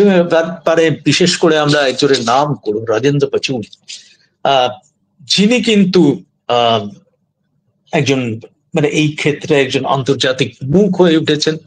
IPCC, inter government panel on climate change, তার তিনি শীর্ষে থেকেছেন দীর্ঘদিন, এবং পরবর্তীকালে তিনি নোবেল পুরস্কারেও ভূষিত হয়েছেন। ফলে এটা একটা তৃতীয় বিষয়, যে পচৌরিকে সামনে রেখে তাকে মুখ বানিয়ে সায়েন্টিস্টদের ভূমিকা, বিশেষজ্ঞদের ভূমিকা কিন্তু নীতি নির্ধারণের ক্ষেত্রে অনেকখানি প্রভাব বিস্তার করতে শুরু করেছে বা সমর্থন হয়েছে। 4 নম্বর কথা হলো, এবারে যদি আমরা নীতি প্রণেতাদের মধ্যে আসি তাহলে আমরা দেখতে পাবো যে ওই 90-এর দশকে বা এই শতাব্দীরও গোড়ার দিকে প্রথম দশকে যারা এই ধরনের নীতি তৈরি করতেন বা বিভিন্ন বিশ্ব সম্মেলনে ভারতের প্রতিনিধিত্ব করতেন, তারা কিন্তু মূলত হচ্ছেন দে আর ব্যুরোক্র্যাটস অ্যান্ড টেকনোক্র্যাটস। তারা আমাদের আমলা শ্রেণীর মানুষ। whereas বর্তমান শতাব্দীতে এসে আমরা দেখছি, আমরা রমেশের নাম তো করেইছি, কিন্তু আরো 2-1 নাম করবো, ইনফ্যাক্ট মোদীর নামও আমরা করেছি, কিন্তু রমেশের প্রসঙ্গে আমরা মনমোহন সিং এর নামও করবো, কারণ রমেশ যে পরিবর্তনটা ঘটালেন সেই বদলটা কিন্তু, তার গ্রিন সিগন্যালটা কিন্তু বিভিন্ন বিভিন্ন সূত্র থেকে দেখা গেছে গ্রিন সিগন্যালটা কিন্তু মনমোহন সিং এর কাছ থেকেই এসেছে। এখন তফাৎটা কি? ব্যুরোক্র্যাটরা যখন কাজ করেন তখন তাদের মধ্যে অনেকটা একটা এসওপি ধরে, একটা স্ট্যান্ডার্ড অপারেটিং প্রসিডিউর ধরে কাজ করার একটা চেষ্টা থাকে, ফলে একটা নির্দিষ্ট পন্থা থেকে মানে সেই পন্থাটাকে বদল করার ব্যাপারে তাদের ক্ষেত্রে একটা মেন্টাল ব্লক, একটা কালেকটিভ ব্লক কাজ করে। তাহলে সেটা তাদের পক্ষে সম্ভব নয়, কারণ একটা লেভেলের ওপারে গিয়ে তারা নতুন সিদ্ধান্ত নিতে পারেন না। তো ইন্দিরা গান্ধী যে যে যে যে যে যে কি বলবো, যে সিদ্ধান্তের যে ভিত্তিটা তৈরি করে দিয়ে গেছিলেন সেটা ধরেই তারা এতদিন এগোচ্ছিলেন, মনে করেছিলেন এতে করেই ভারতের স্বার্থ পূরণ হবে, সিদ্ধ হবে। কিন্তু এক্সিকিউটিভ মেম্বার যারা, অর্থাৎ টপ লেভেল পলিসি মেকার্স যারা, মোদী বা মনমোহন সিং বা জয়রাম রমেশ, এই শতাব্দীতে এসে আমরা দেখছি তারা কিন্তু এই বিষয়টাকে গুরুত্ব দিচ্ছেন, এই বিষয়টা নিয়ে মাথা কামাচ্ছেন, এবং তফাৎটা এখানেই তৈরি হয়ে যাচ্ছে। তারা যেহেতু চূড়ান্ত নীতি তৈরি করতে পারেন, ফলে তারা একটা ঝুঁকি নিয়ে একটা নীতি বদল করার কথাও ভাবতে পারেন। কাজে এইখানেও একটা চেঞ্জ কিন্তু আমরা লক্ষ্য করছি, অর্থাৎ ব্যুরোক্র্যাটদের থেকে নীতি প্রণয়নের জায়গাটা অনেকটা পলিটিশিয়ান বা টপ পলিসি মেকারদের হাতে, পলিটিক্যাল ডিসিশন মেকারদের হাতে চলে আসছে। আর শেষ কথাটা নতুন করে বলার কিছু নেই, এটা আগেই উল্লেখ করা হয়েছে যে ভারত এই সময় একটা গ্লোবাল প্লেয়ার হিসেবে, একটা বিশ্ব শক্তি হিসাবে নিজেকে তুলে ধরবার চেষ্টা করেছে, এবং তার পাশাপাশি এটাও বলা দরকার যে মার্কিন যুক্তরাষ্ট্রের সঙ্গে তার কিন্তু ঘনিষ্ঠতাও বেড়েছে। সব সমস্যা মিটে গেছে এটা ভাববার কোনো কারণ নেই, এই মুহূর্তে দাঁড়িয়ে তো আবার নতুন সমস্যার বোঝা তৈরি হচ্ছে। কিন্তু যাই হোক, অন দ্য হোল আজকের আমাদের ট্রাম্প অ্যাডমিনিস্ট্রেশনের কথা মাথায় রাখলেও আমাদের বলতেই হবে যে 90-এর দশকে ক্লিন্টন প্রশাসনের সঙ্গে ভারতের যে সম্পর্ক ছিল, আজকে এসে ট্রাম্পের মতো একজন মানুষের, তিনি যখন মার্কিন রাষ্ট্রপতি, তুলনায় সেই সম্পর্কটা অনেকখানি বদলে গেছে। এটা নিয়েও কি বলবো, এটা নিয়েও কোনো সন্দেহ নেই। এবারে আমি আমার আলোচনার শেষ পর্যায়ে চলে আসছি। এখানে আমি যেটা বলবার চেষ্টা করবো সেটা হচ্ছে পোস্ট প্যারিস ডেভেলপমেন্টস। একটু আগে একটা কথা বলে ছেড়ে এসেছিলাম, সেটা হচ্ছে যে যদিও ভারত প্যারিস চুক্তিতে যে কম্প্রিহেন্সিভ ফ্রেমওয়ার্কের কথা বলা হয়েছে, সবাই সমান দায়িত্ব নেবে ইত্যাদি, সে কথাটা মেনে নিয়েছে, সেই চুক্তি মেনে নিয়েছে, কিন্তু তার সত্ত্বেও ভারত কিন্তু ওই ডিফারেন্সিয়েশনের ব্যাপারটাকে পুরোপুরি তারা সেটাকে একেবারে বাদ দেয়নি। তো এই জায়গাটাতে থেকে আমি জাস্ট 2টো এক্সাম্পল দেব। একটা হচ্ছে যে বছর কয়েক আগে, 2-3 বছর আগে একটা তর্ক শুরু হয়েছে যে ফসিল ফুয়েল বেসড যে রিসোর্স গুলো, সেইগুলোকে আমরা কিভাবে দেখব। সেখানে একটা কথা পশ্চিমী দেশগুলোর তরফ থেকে এসেছিল যে কয়লাকে একটা জ্বালানি হিসাবে আমরা আর ব্যবহার করব না, তাকে ফেজ আউট করে দিতে হবে, অর্থাৎ একেবারেই কয়লার ব্যবহার বন্ধ করে দিতে হবে, খুব বেশি দিন তার জন্য সময় দেওয়া যাবে না। ভারত সেখানে আপত্তি জানায়, 2টো আপত্তি। 1 নম্বর কথা তারা বলে যে ফেজ আউট না বলে ফেজ ডাউন করার বলাটা ভালো, অর্থাৎ মানে যে সময় সীমাটা সেটাকে একটু বাড়ানো দরকার। কারণ ভারতের মতো দেশগুলো যারা কয়লার উপরে যথেষ্ট নির্ভরশীল, পশ্চিমী দেশগুলো আজকাল আর কয়লার উপরে ততখানি নির্ভরশীল নয়, সবচেয়ে এগিয়ে থাকা দেশগুলো। কিন্তু ভারতের মতো দেশগুলো রাতারাতি, যারা দীর্ঘদিন ধরে কয়লার উপরে নির্ভরশীল থেকেছে, তাদের রাতারাতি সেটাকে ব্যবহার বন্ধ করে দেওয়া সম্ভব নয়। এবং ভারতের আপত্তিতে এই ফ্রেজটাকে, ওই ফেজ আউটের জায়গায় ফেজ ডাউন কথাটা ব্যবহার করা হয়েছে। আর দ্বিতীয় কথা হচ্ছে, তারা বলল যে ইন্টারেস্টিং কথা, যে শুধু কয়লার উপরে আক্রমণ শোনাচ্ছ কেন, ফসিল ফুয়েল বেসড এর মধ্যে তো তেল বা সবচেয়ে বড় কথা ন্যাচারাল গ্যাসও পড়ে। পশ্চিমী দেশগুলোতে কিন্তু গ্যাসের ব্যবহার ভারতের চাইতে বা অন্যান্য উন্নয়নশীল দেশগুলোর চাইতে অনেক বেশি। তো ভারত দাবি করলো যে ফেজ আউটের কথা যদি বলছোই, ফেজ আউট বলো ফেজ ডাউন বলো, এরা কেন নয়, শুধু কয়লা কেন, কয়লা একাই কি ময়লা, এই প্রশ্নটাও তোলা হয়েছে। কাজেই এই কথাগুলো কিন্তু ভারত একেবারে বাদ দিয়ে দেয়নি।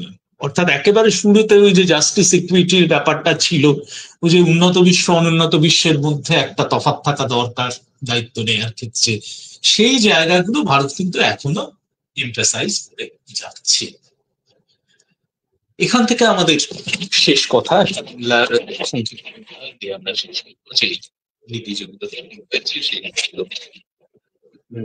আজকে দাঁড়িয়ে আমরা সেটা কিভাবে দেখব।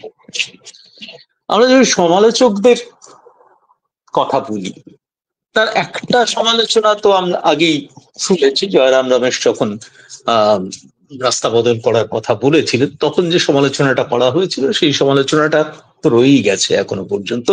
এবং বিশেষ করে বলা হচ্ছে, ওই যে বললাম যে ভারতের মার্কিন যুক্তরাষ্ট্রের সঙ্গে নৈকট্য বেড়েছে, ঘনিষ্ঠতা বেড়েছে, ফলে সমালোচকদের একটা অংশের মত হচ্ছে যে এটা আমেরিকার কাছে সারেন্ডার করা। তো যাই হোক, এটা নিয়ে আমি আর কথা বাড়াচ্ছি না, এটা পলিটিক্যাল আর্গুমেন্ট, সেটার মধ্যে আমি এক্ষুনি ঢুকতে চাইছি না।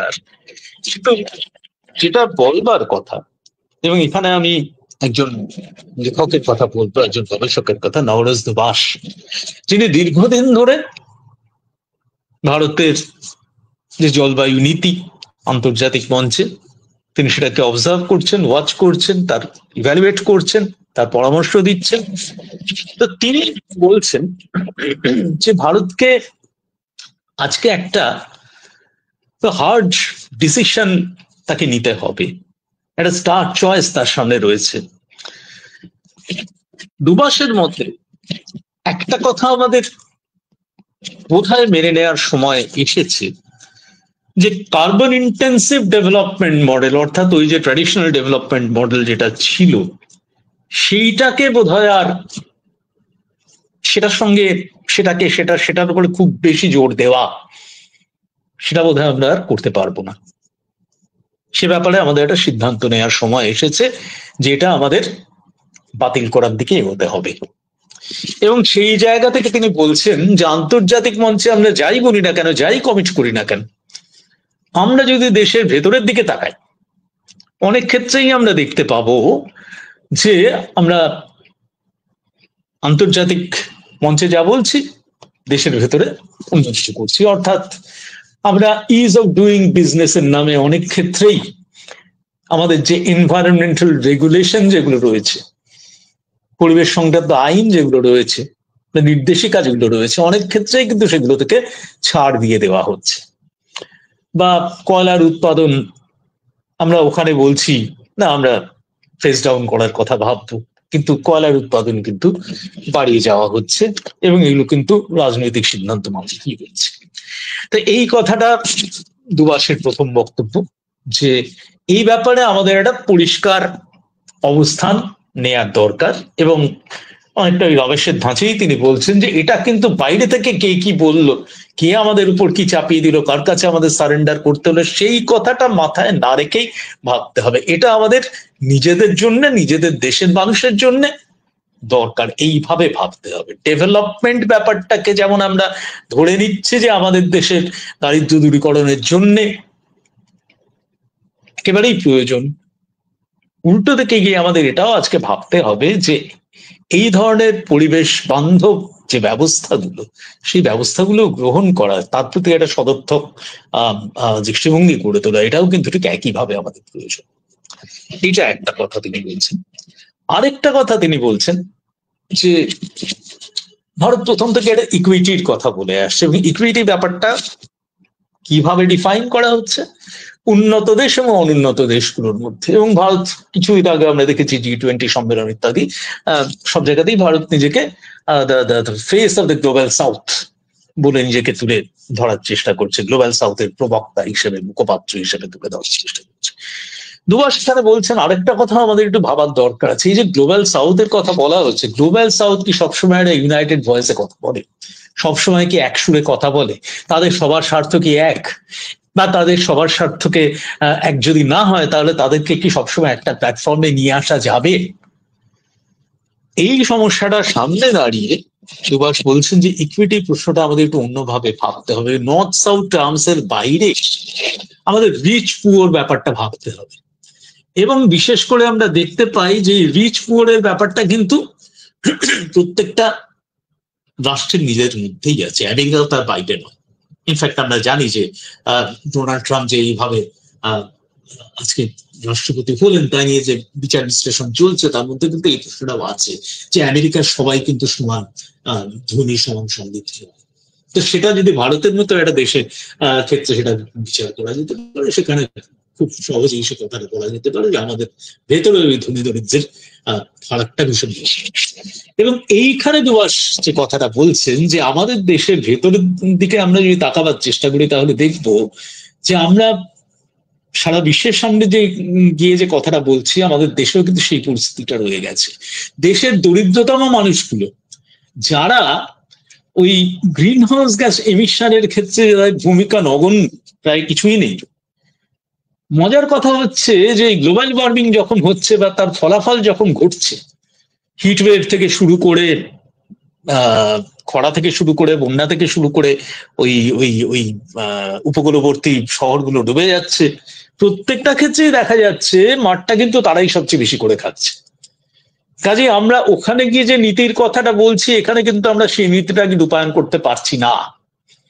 এবং তার উপরে গত কিছু বছরে আমাদের দেশে যে ইনইকুয়ালিটি ইন্ডেক্স, দেশের ভেতরকার যে অসাম্যের যে পরিস্থিতি, সেটা ক্রমশ বাড়ছে। এবং তাতে করে এই যে যুক্তিটা দুবাস দিচ্ছেন যে সমস্যার তৈরি করায় যাদের ভূমিকা প্রায় নেই বললেই চলে, সমস্যার ফলাফলটা তাদেরই বেশি করে ভোগ করতে হচ্ছে। ইনইকুয়ালিটি বৃদ্ধি পাওয়ার সঙ্গে সঙ্গে সেই সেই সেই সমস্যাটা আরো বেড়ে চলেছে। আমার বক্তব্য আমি এখানেই শেষ করছি। আলাপ আলোচনার জন্য সুযোগ রইল। ধন্যবাদ। অনেক ধন্যবাদ অধ্যাপক বসুকে, অনেক ধন্যবাদ এত চমৎকার ভাবে উপস্থাপনা করার জন্যে, এত সহজ সুন্দরভাবে বিশ্লেষণ করার জন্যে। আর প্রকাশ,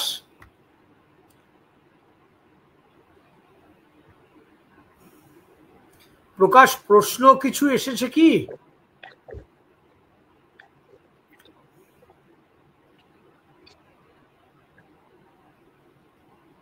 প্রকাশ,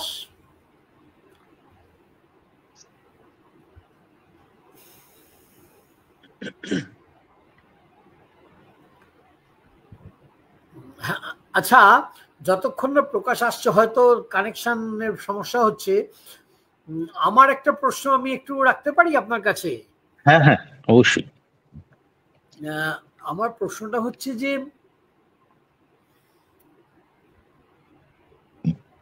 এটা অবশ্যই রাজনৈতিক দর্শনের প্রশ্ন, পলিটিক্যাল ফিলোসফি।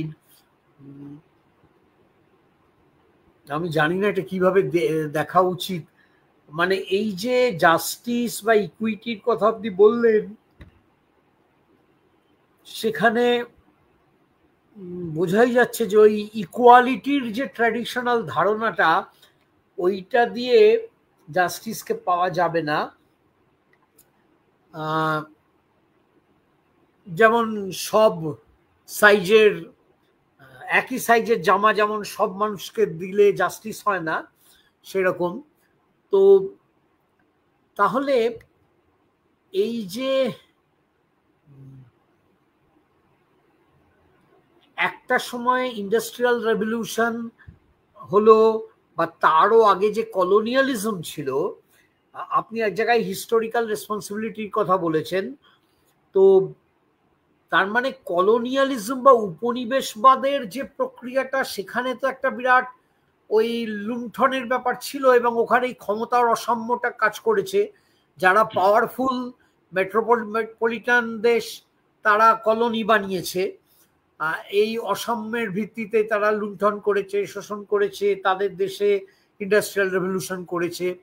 আমরা জানি সোনা রূপো লুটে পুটে নিয়ে গেছে লাতিন আমেরিকা থেকে, সেই পর্তুগিজ বা ডাচরা, তারপরে ব্রিটেন, ফ্রান্স, জার্মানি। তো ওই যে হিস্টোরিক্যাল রেসপন্সিবিলিটি, ওই ব্যাপারটা টেনে দেখলে কলোনিয়ালিজমের প্রশ্নটা চলে আসছে, তাই না? যে কারা কলোনিয়াল এক্সপ্লয়টেশন প্লান্ডার চালিয়েছে আর কারা কলোনিয়াল মানে ঔপনিবেশিক লুণ্ঠনের শিকার হয়েছে, এইখানে একটা হিস্টোরিক্যাল ইনজাস্টিস ছিল। তো এই কলোনিয়ালিজমের ব্যাপারটা, এটা কি উঠে আসছে এই আলোচনায়? এটা আমার একটা প্রশ্ন। আর দ্বিতীয় প্রশ্নটা হচ্ছে যে তাহলে জাস্টিসকে হিস্ট্রির সঙ্গে জড়ালে কিছু তো সমস্যাও হয়, যেমন কবে কেউ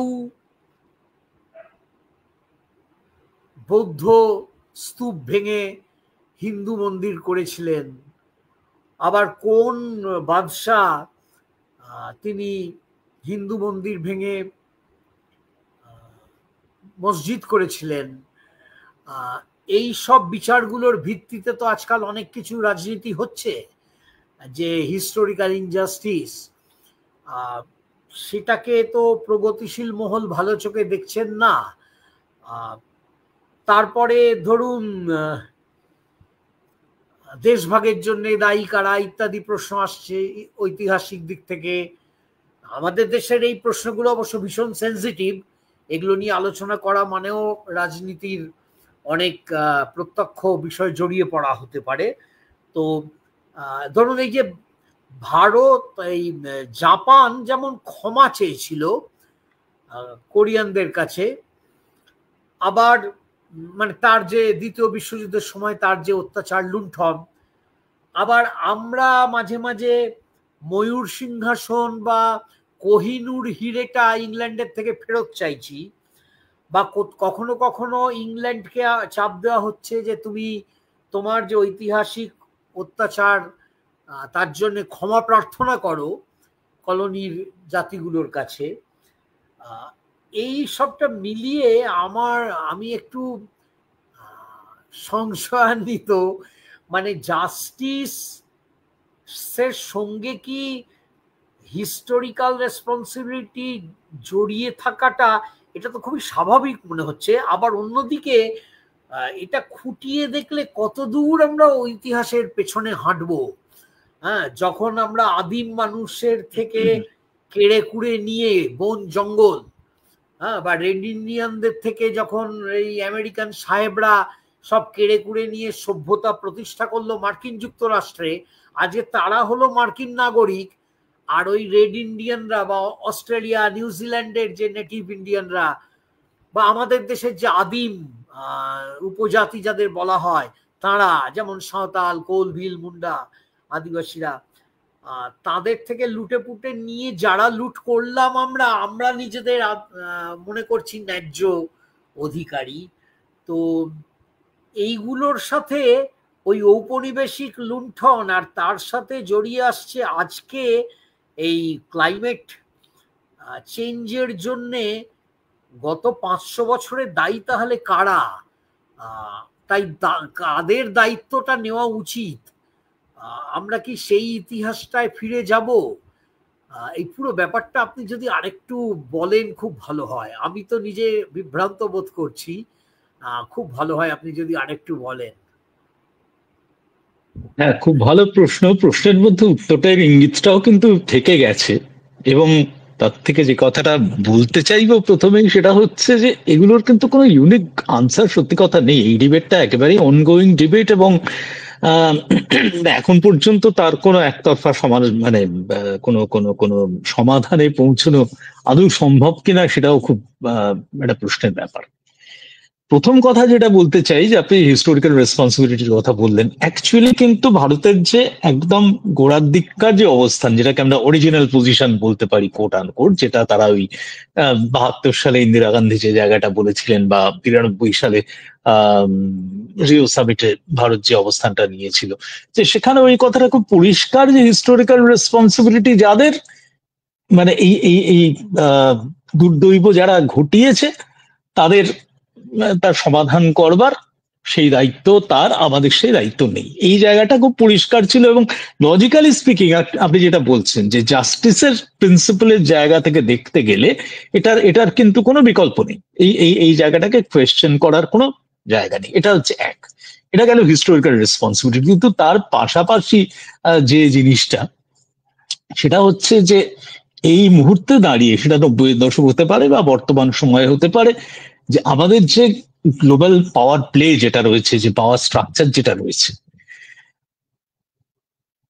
ন্যায্যতার পাশাপাশি, মানে এটা তো আমাদের ইন্টারন্যাশনাল রিলেশনস বলুন বা পলিটিক্যাল সায়েন্সেরই একটা বেসিক ডিবেট, যে আমরা রিয়েলিস্ট থিওরি, সে আমাদের কি বলছে, সে আমাদের বলছে যে পাওয়ার স্ট্রাকচারের জায়গাটাকে আমরা অস্বীকার করতে পারবো না। সেটাই আমরা দেখলাম যে 90-এর দশকে যে কথাটা গ্রাজিংলি হলেও পশ্চিমী দেশগুলো খানিকটা মেনে নিয়েছিল, আজকে পরবর্তীকালে এসে, যেমন ট্রাম্পের যে পূর্বসূরি ছিলেন জর্জ বুশ জুনিয়র, যিনি বলেছিলেন যে কিয়োটো প্রটোকল আমি সাইন করব না, তিনি পরিষ্কার বলেছিলেন, ট্রাম্পও যে কথাটা বলেছেন, ড্রিল ড্রিল ড্রিল। ট্রাম্প তো সম্প্রতি এটা বলে করেছেন আর কি, তার বক্তব্যটাকে আরো মানে কি বলবো, মানে আমাদের মগজে ঢুকিয়ে দেওয়ার চেষ্টা করেছেন।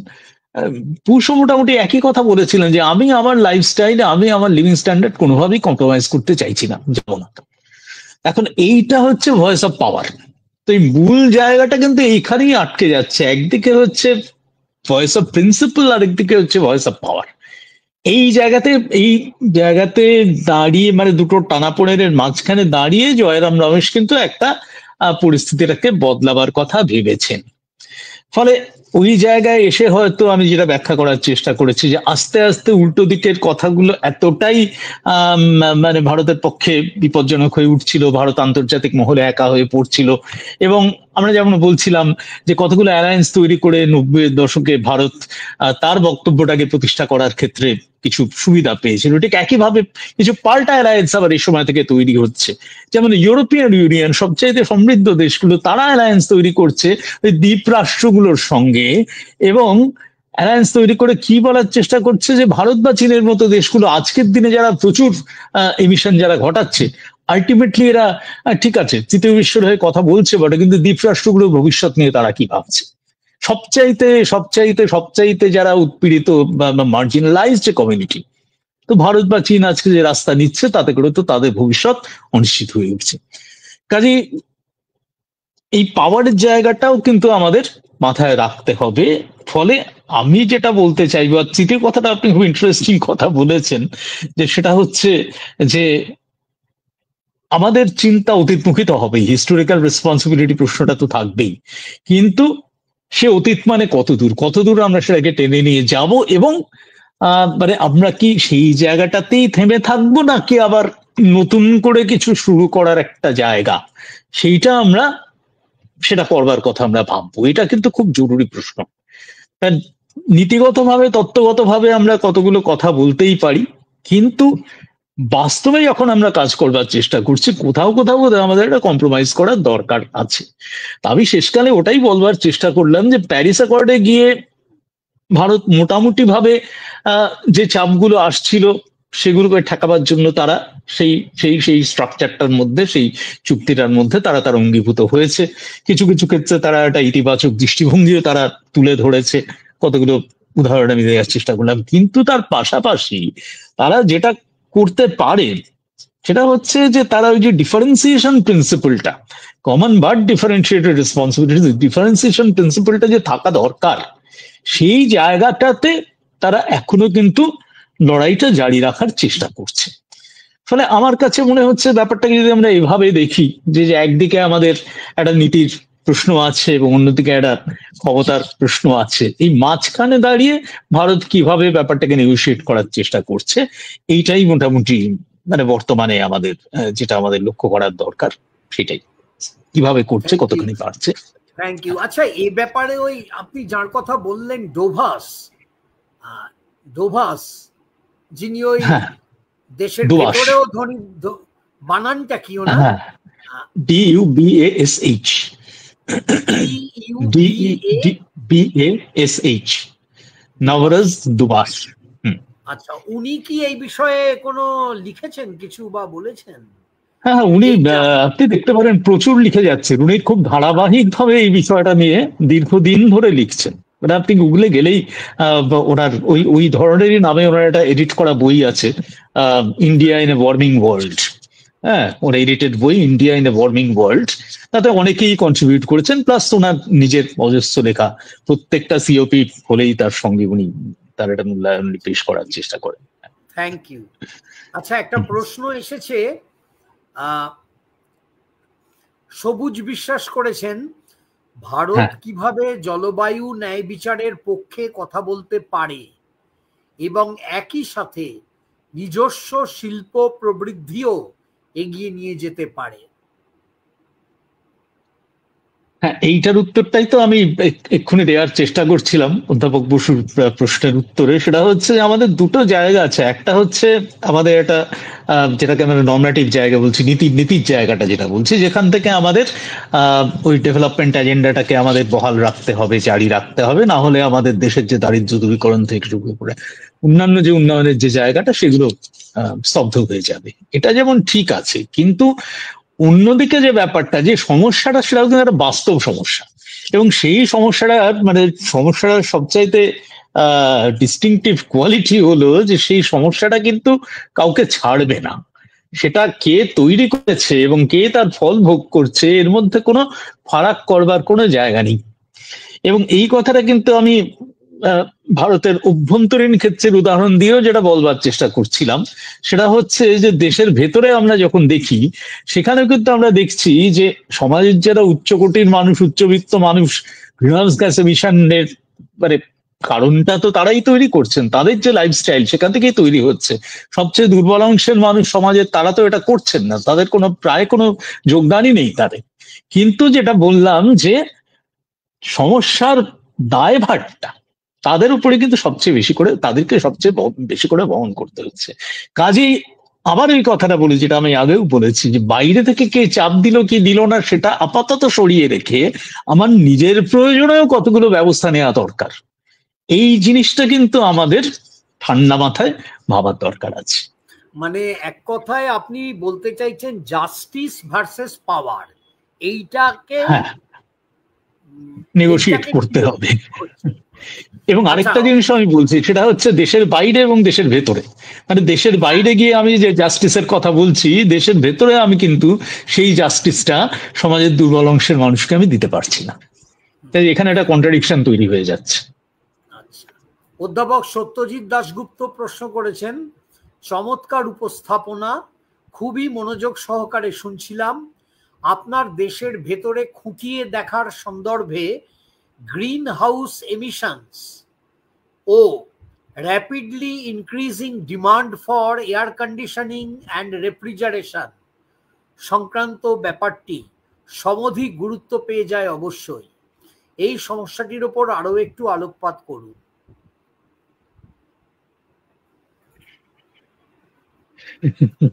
সমস্যাটা অনেকটা, আবার কথাটা শুনে যেটা মনে পড়লো সেটা হচ্ছে, আমরা সেই একেবারে ভিন্ন প্রসঙ্গে গান্ধী বনাম আম্বেদকর একটা ডিবেট করতাম যে কাস্ট সিস্টেম, কাস্ট অ্যাট্রসিটিস ইত্যাদি, এগুলোকে কি করে অ্যাড্রেস করা যাবে। সেখানে গান্ধীর যে বক্তব্য ছিল, কোথাও একটা মানুষের মানসিক পরিবর্তন, আত্মিক পরিবর্তন, হৃদয়ের পরিবর্তন কোথাও একটা ঘটাতে হবে।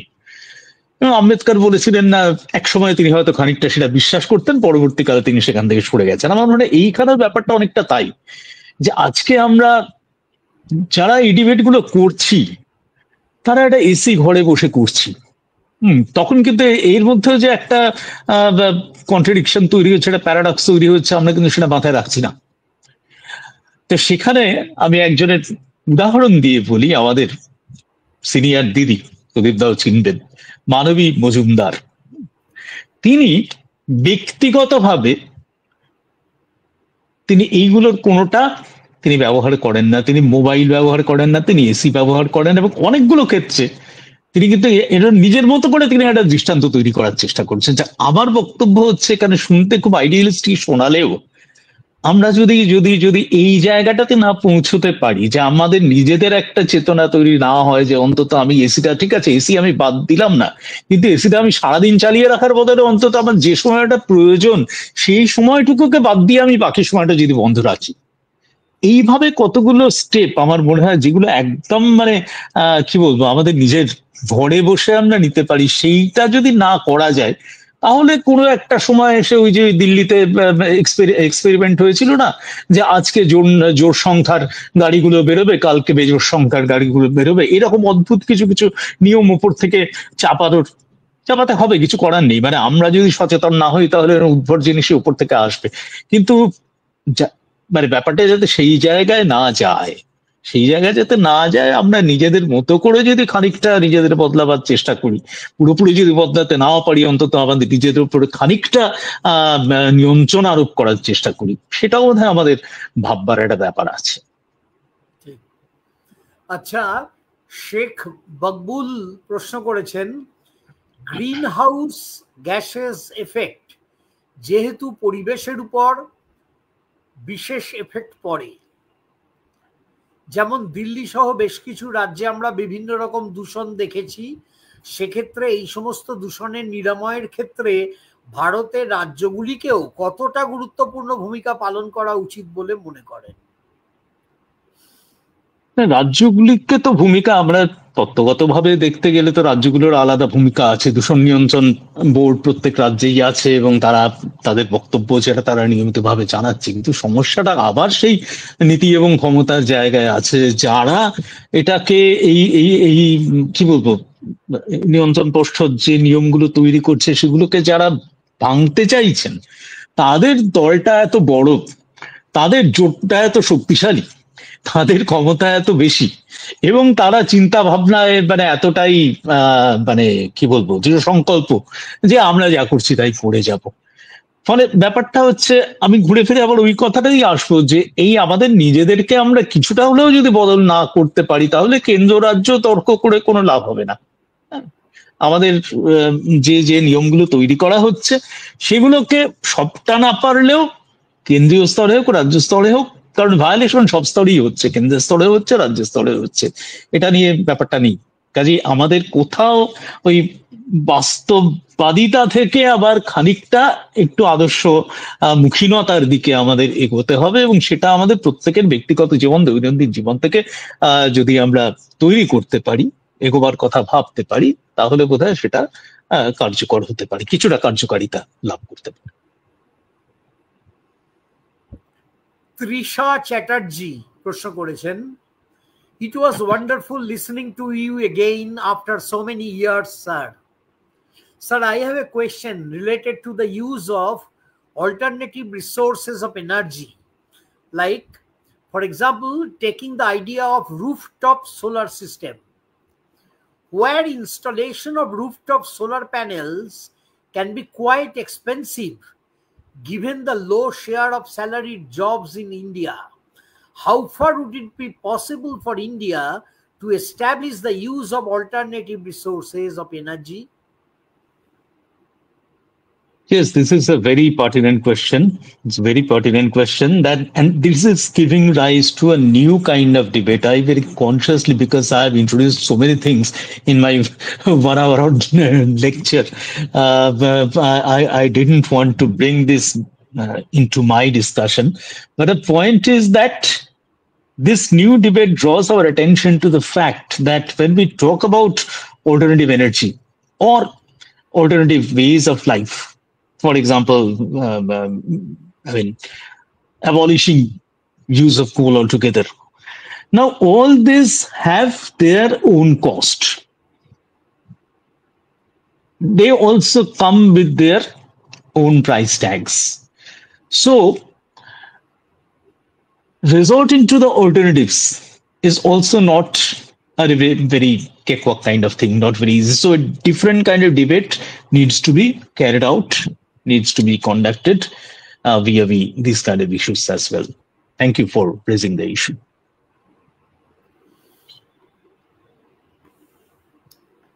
প্রকাশ চক্রবর্তী প্রশ্ন করেছেন, মোদী সরকারের আমলে ভারতের জলবায়ু পরিবর্তন নীতি কেমন? ওই শেষের দিকে যেটা বলবার চেষ্টা করলাম, যে আন্তর্জাতিক মহলে মোদী সরকার মোটামুটি ভাবে ডেভেলপড কান্ট্রিগুলো বা তাদের প্রভাবে অনেক উন্নয়নশীল দেশ, তারাও যে জিনিসটাকে মেনে নিয়েছে, সেটা হচ্ছে যে আমাদের কি বলবো, আমাদের জীবনের স্বার্থে, জীবিকার স্বার্থে আমাদের জীবনযাত্রাকে কিছুটা পাল্টাতে হবে। তার জন্য দরকার হলে আমাদের ডেভেলপমেন্ট এজেন্ডাকে কিছুটা কম্প্রোমাইজ করতে হবে। কিসের জন্য? আমাদের এমিশন লেভেল সামনে আনার জন্য, কারণ সেটা আমাদের সবার জন্যই দরকার। কিন্তু তার পাশাপাশি দুটো কথা বলেছি আমি। একটা হচ্ছে যে এই সত্ত্বেও ভারত কিন্তু আন্তর্জাতিক মঞ্চের কথা আমরা যদি বলি, ভারত কিন্তু তাদের পুরনো লড়াইটা পুরোপুরি ছাড়েনি। অর্থাৎ অনেক ক্ষেত্রেই ডেভেলপড এবং ডেভেলপিং কান্ট্রিগুলোর মধ্যে ব্যাপারে তাদের লক্ষ্য কি হতে পারে বা তাদের সামর্থ্য কি হতে পারে, এই ব্যাপারে যে ফারাকগুলো আছে, সেই ফারাকগুলোকে পুরোপুরি অস্বীকার করা যায় না, পুরোপুরি উড়িয়ে দেওয়া যায় না। এই কথাটা মোদী সরকার কিন্তু আন্তর্জাতিক মঞ্চে তার মতো করে তুলে ধরার চেষ্টা করছে। কিন্তু শেষ যে কথাটা বললাম, যে এই একই কাজ তো দেশের ভেতরে করার কথা। সে দেশের ভেতরে কিন্তু মোদী সরকারের সব সিদ্ধান্ত, এটা একমাত্র মোদী সরকারের নয়, আগের ঘটনা ঘটেছে। যেমন ইউপিএ সরকারের সময় ঘটনা ঘটেছে, জয়রাম রমেশ যখন পরিবেশ মন্ত্রী ছিলেন এবং ছিলেন না, তারপরে অন্য কাউকে করা হলো, তখন আবার কথার সুর পাল্টে গেছে। কিন্তু কথাটা হচ্ছে যে দেশের ভেতরে আমাদের একই ধরনের ব্যবস্থা নেওয়ার প্রসঙ্গ যখন আসছে, প্রশ্ন যখন আসছে, থিওরিটিক্যালি আমরা অনেক কিছু করছি, নিয়ম কানুন তৈরি হচ্ছে, আজকে নয় অনেকদিন ধরেই করা হচ্ছে। কিন্তু সেই নিয়মগুলোকে মান্য করা, সেটা কিন্তু প্রশাসনের কোথাও একটা দায়িত্ব আছে। মানুষকে সেটা মানতে বাধ্য করা, সেটা কিন্তু প্রশাসনের একটা দায়িত্ব আছে। সেই দায়িত্বটা বোধহয় পুরোপুরি পালন করা হচ্ছে কিনা সেটা নিয়ে সন্দেহ প্রকাশ করা যেতে পারে। এবং তার চেয়েও বড় কথা, সরকার এমন কিছু পদক্ষেপ নিচ্ছে, একেবারে ওই যেটা বললাম, যেটা এমন একটা তর্ক, যাতে একটা পক্ষ নেওয়াটা খুব কঠিন। সরকার দাবি করছে যে আমাদের ইনফ্রাস্ট্রাকচার বিল্ডিং করার দরকার আছে, কাজেই আমাদের এই পদক্ষেপগুলো নেওয়ার প্রয়োজন। কিন্তু অ্যাট দ্য সেম টাইম তাতে করে আমাদের উত্তরাখণ্ডে বছর পর বছর যে তুলকালাম ঘটনাগুলো ঘটে যাচ্ছে, সেটাকেও তো আমরা অস্বীকার করতে পারবো না। কাজে এই কন্ট্রাডিকশনটা কিন্তু থেকে যাচ্ছে। আমরা যে কথাগুলো বলছি, আমরা নিজেদের যখন প্র্যাকটিস করার প্রশ্ন আসছে, আমরা সেগুলো কিন্তু পুরোপুরি প্র্যাকটিস করে উঠতে পারছি না।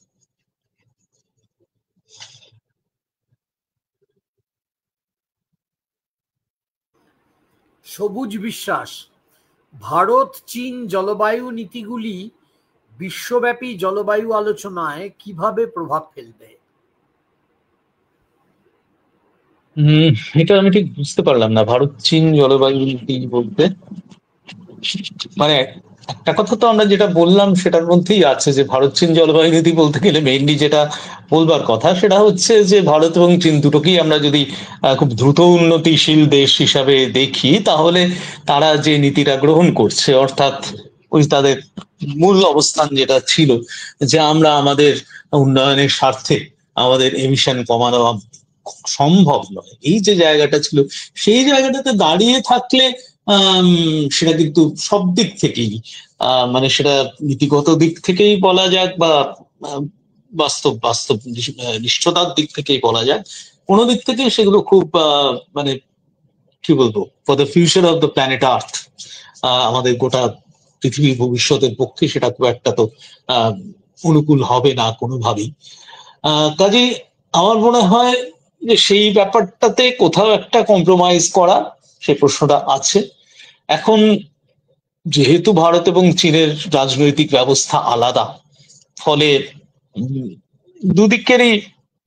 দুদিক থেকেই বলা যায় যে চীন কতগুলো জিনিস তার নিজের মতো করে করতে পারে, সেটা দেশের ভেতরেও করতে পারে, আন্তর্জাতিক মঞ্চে গিয়েও একটা মত উপস্থিত করতে পারে। ভারতের ক্ষেত্রে ঠিক একই জিনিস, উল্টো দিক থেকে ভারত বাইরে গিয়ে যে কথাটা বলছে, দেশের ভেতরে কিন্তু তার নানা রকম সমালোচনা উঠছে, এবং সেই সমালোচনাগুলোকে ভারতের পক্ষে একেবারে একেবারে একেবারে বাতিল করে দেয়া, উপেক্ষা করা, সেটা তার পক্ষে সম্ভব হচ্ছে না। এই জায়গা থেকে একটা তফাৎ আসতে পারে। কিন্তু ওভারঅল আমি যেটা বলার চেষ্টা করব, এই দুবাসের সঙ্গে আমি খানিকটা একমত যে আজকের দিনে দাঁড়িয়ে, পেছন দিকে তাকানোর তো জায়গা আছে, খুব সঙ্গতভাবে তাকানো যেতে পারে, কিন্তু আজকের দিনে দাঁড়িয়ে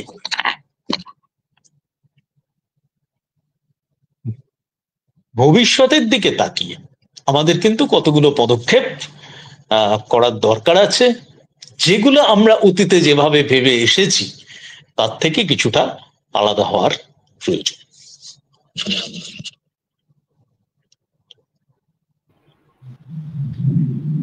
থ্যাংক ইউ স্যার, অনেক ধন্যবাদ। তাহলে আমরা এখানে শেষ করতে পারি। প্রকাশ, আর প্রশ্ন নাই তো? প্রকাশ, আর প্রশ্ন নাই তো? আচ্ছা, আমি অধ্যাপক পার্থপ্রতিম বসুকে আন্তরিক ধন্যবাদ জানাই, প্রাণ ভরা ভালোবাসা, শ্রদ্ধা, শুভেচ্ছা জানাই। যার কথা আমি আজ থেকে বোধহয় 25-30 বছর আগে প্রথম শুনেছিলাম স্কটিশে পড়ানোর সময়। আমার 2-3 জন ছাত্রছাত্রী বলেছিল যে কল্যাণ ইউনিভার্সিটিতে পড়ান পার্থপ্রতিম বসু, পাইকপাড়ায় থাকেন, ভীষণ ভালো পড়ান। এখন মনে পড়ে যায়, তখন নিশ্চয়ই, তখন তো আলাপ হয়নি, চোখে দেখাও হয়নি। যাকে আজকে ভীষণ সুন্দর আলোচনা হয়েছে, চমৎকার আলোচনা হয়েছে।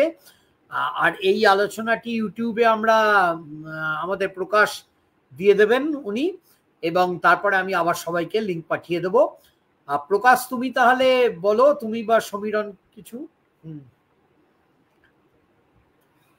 Thank you sir, thank you professor Pradip Basu and professor Parthapratim Basu sir. আজকের আলোচনাটি খুব সুন্দর হয়েছে। সকলকে অসংখ্য ধন্যবাদ আজকে যারা আলোচনাটি শুনলেন। তো আজকের আলোচনা আমরা এখানেই শেষ করছি। সকলে সুস্থ থাকবেন, সকলকে শুভরাত্রি, গুড নাইট।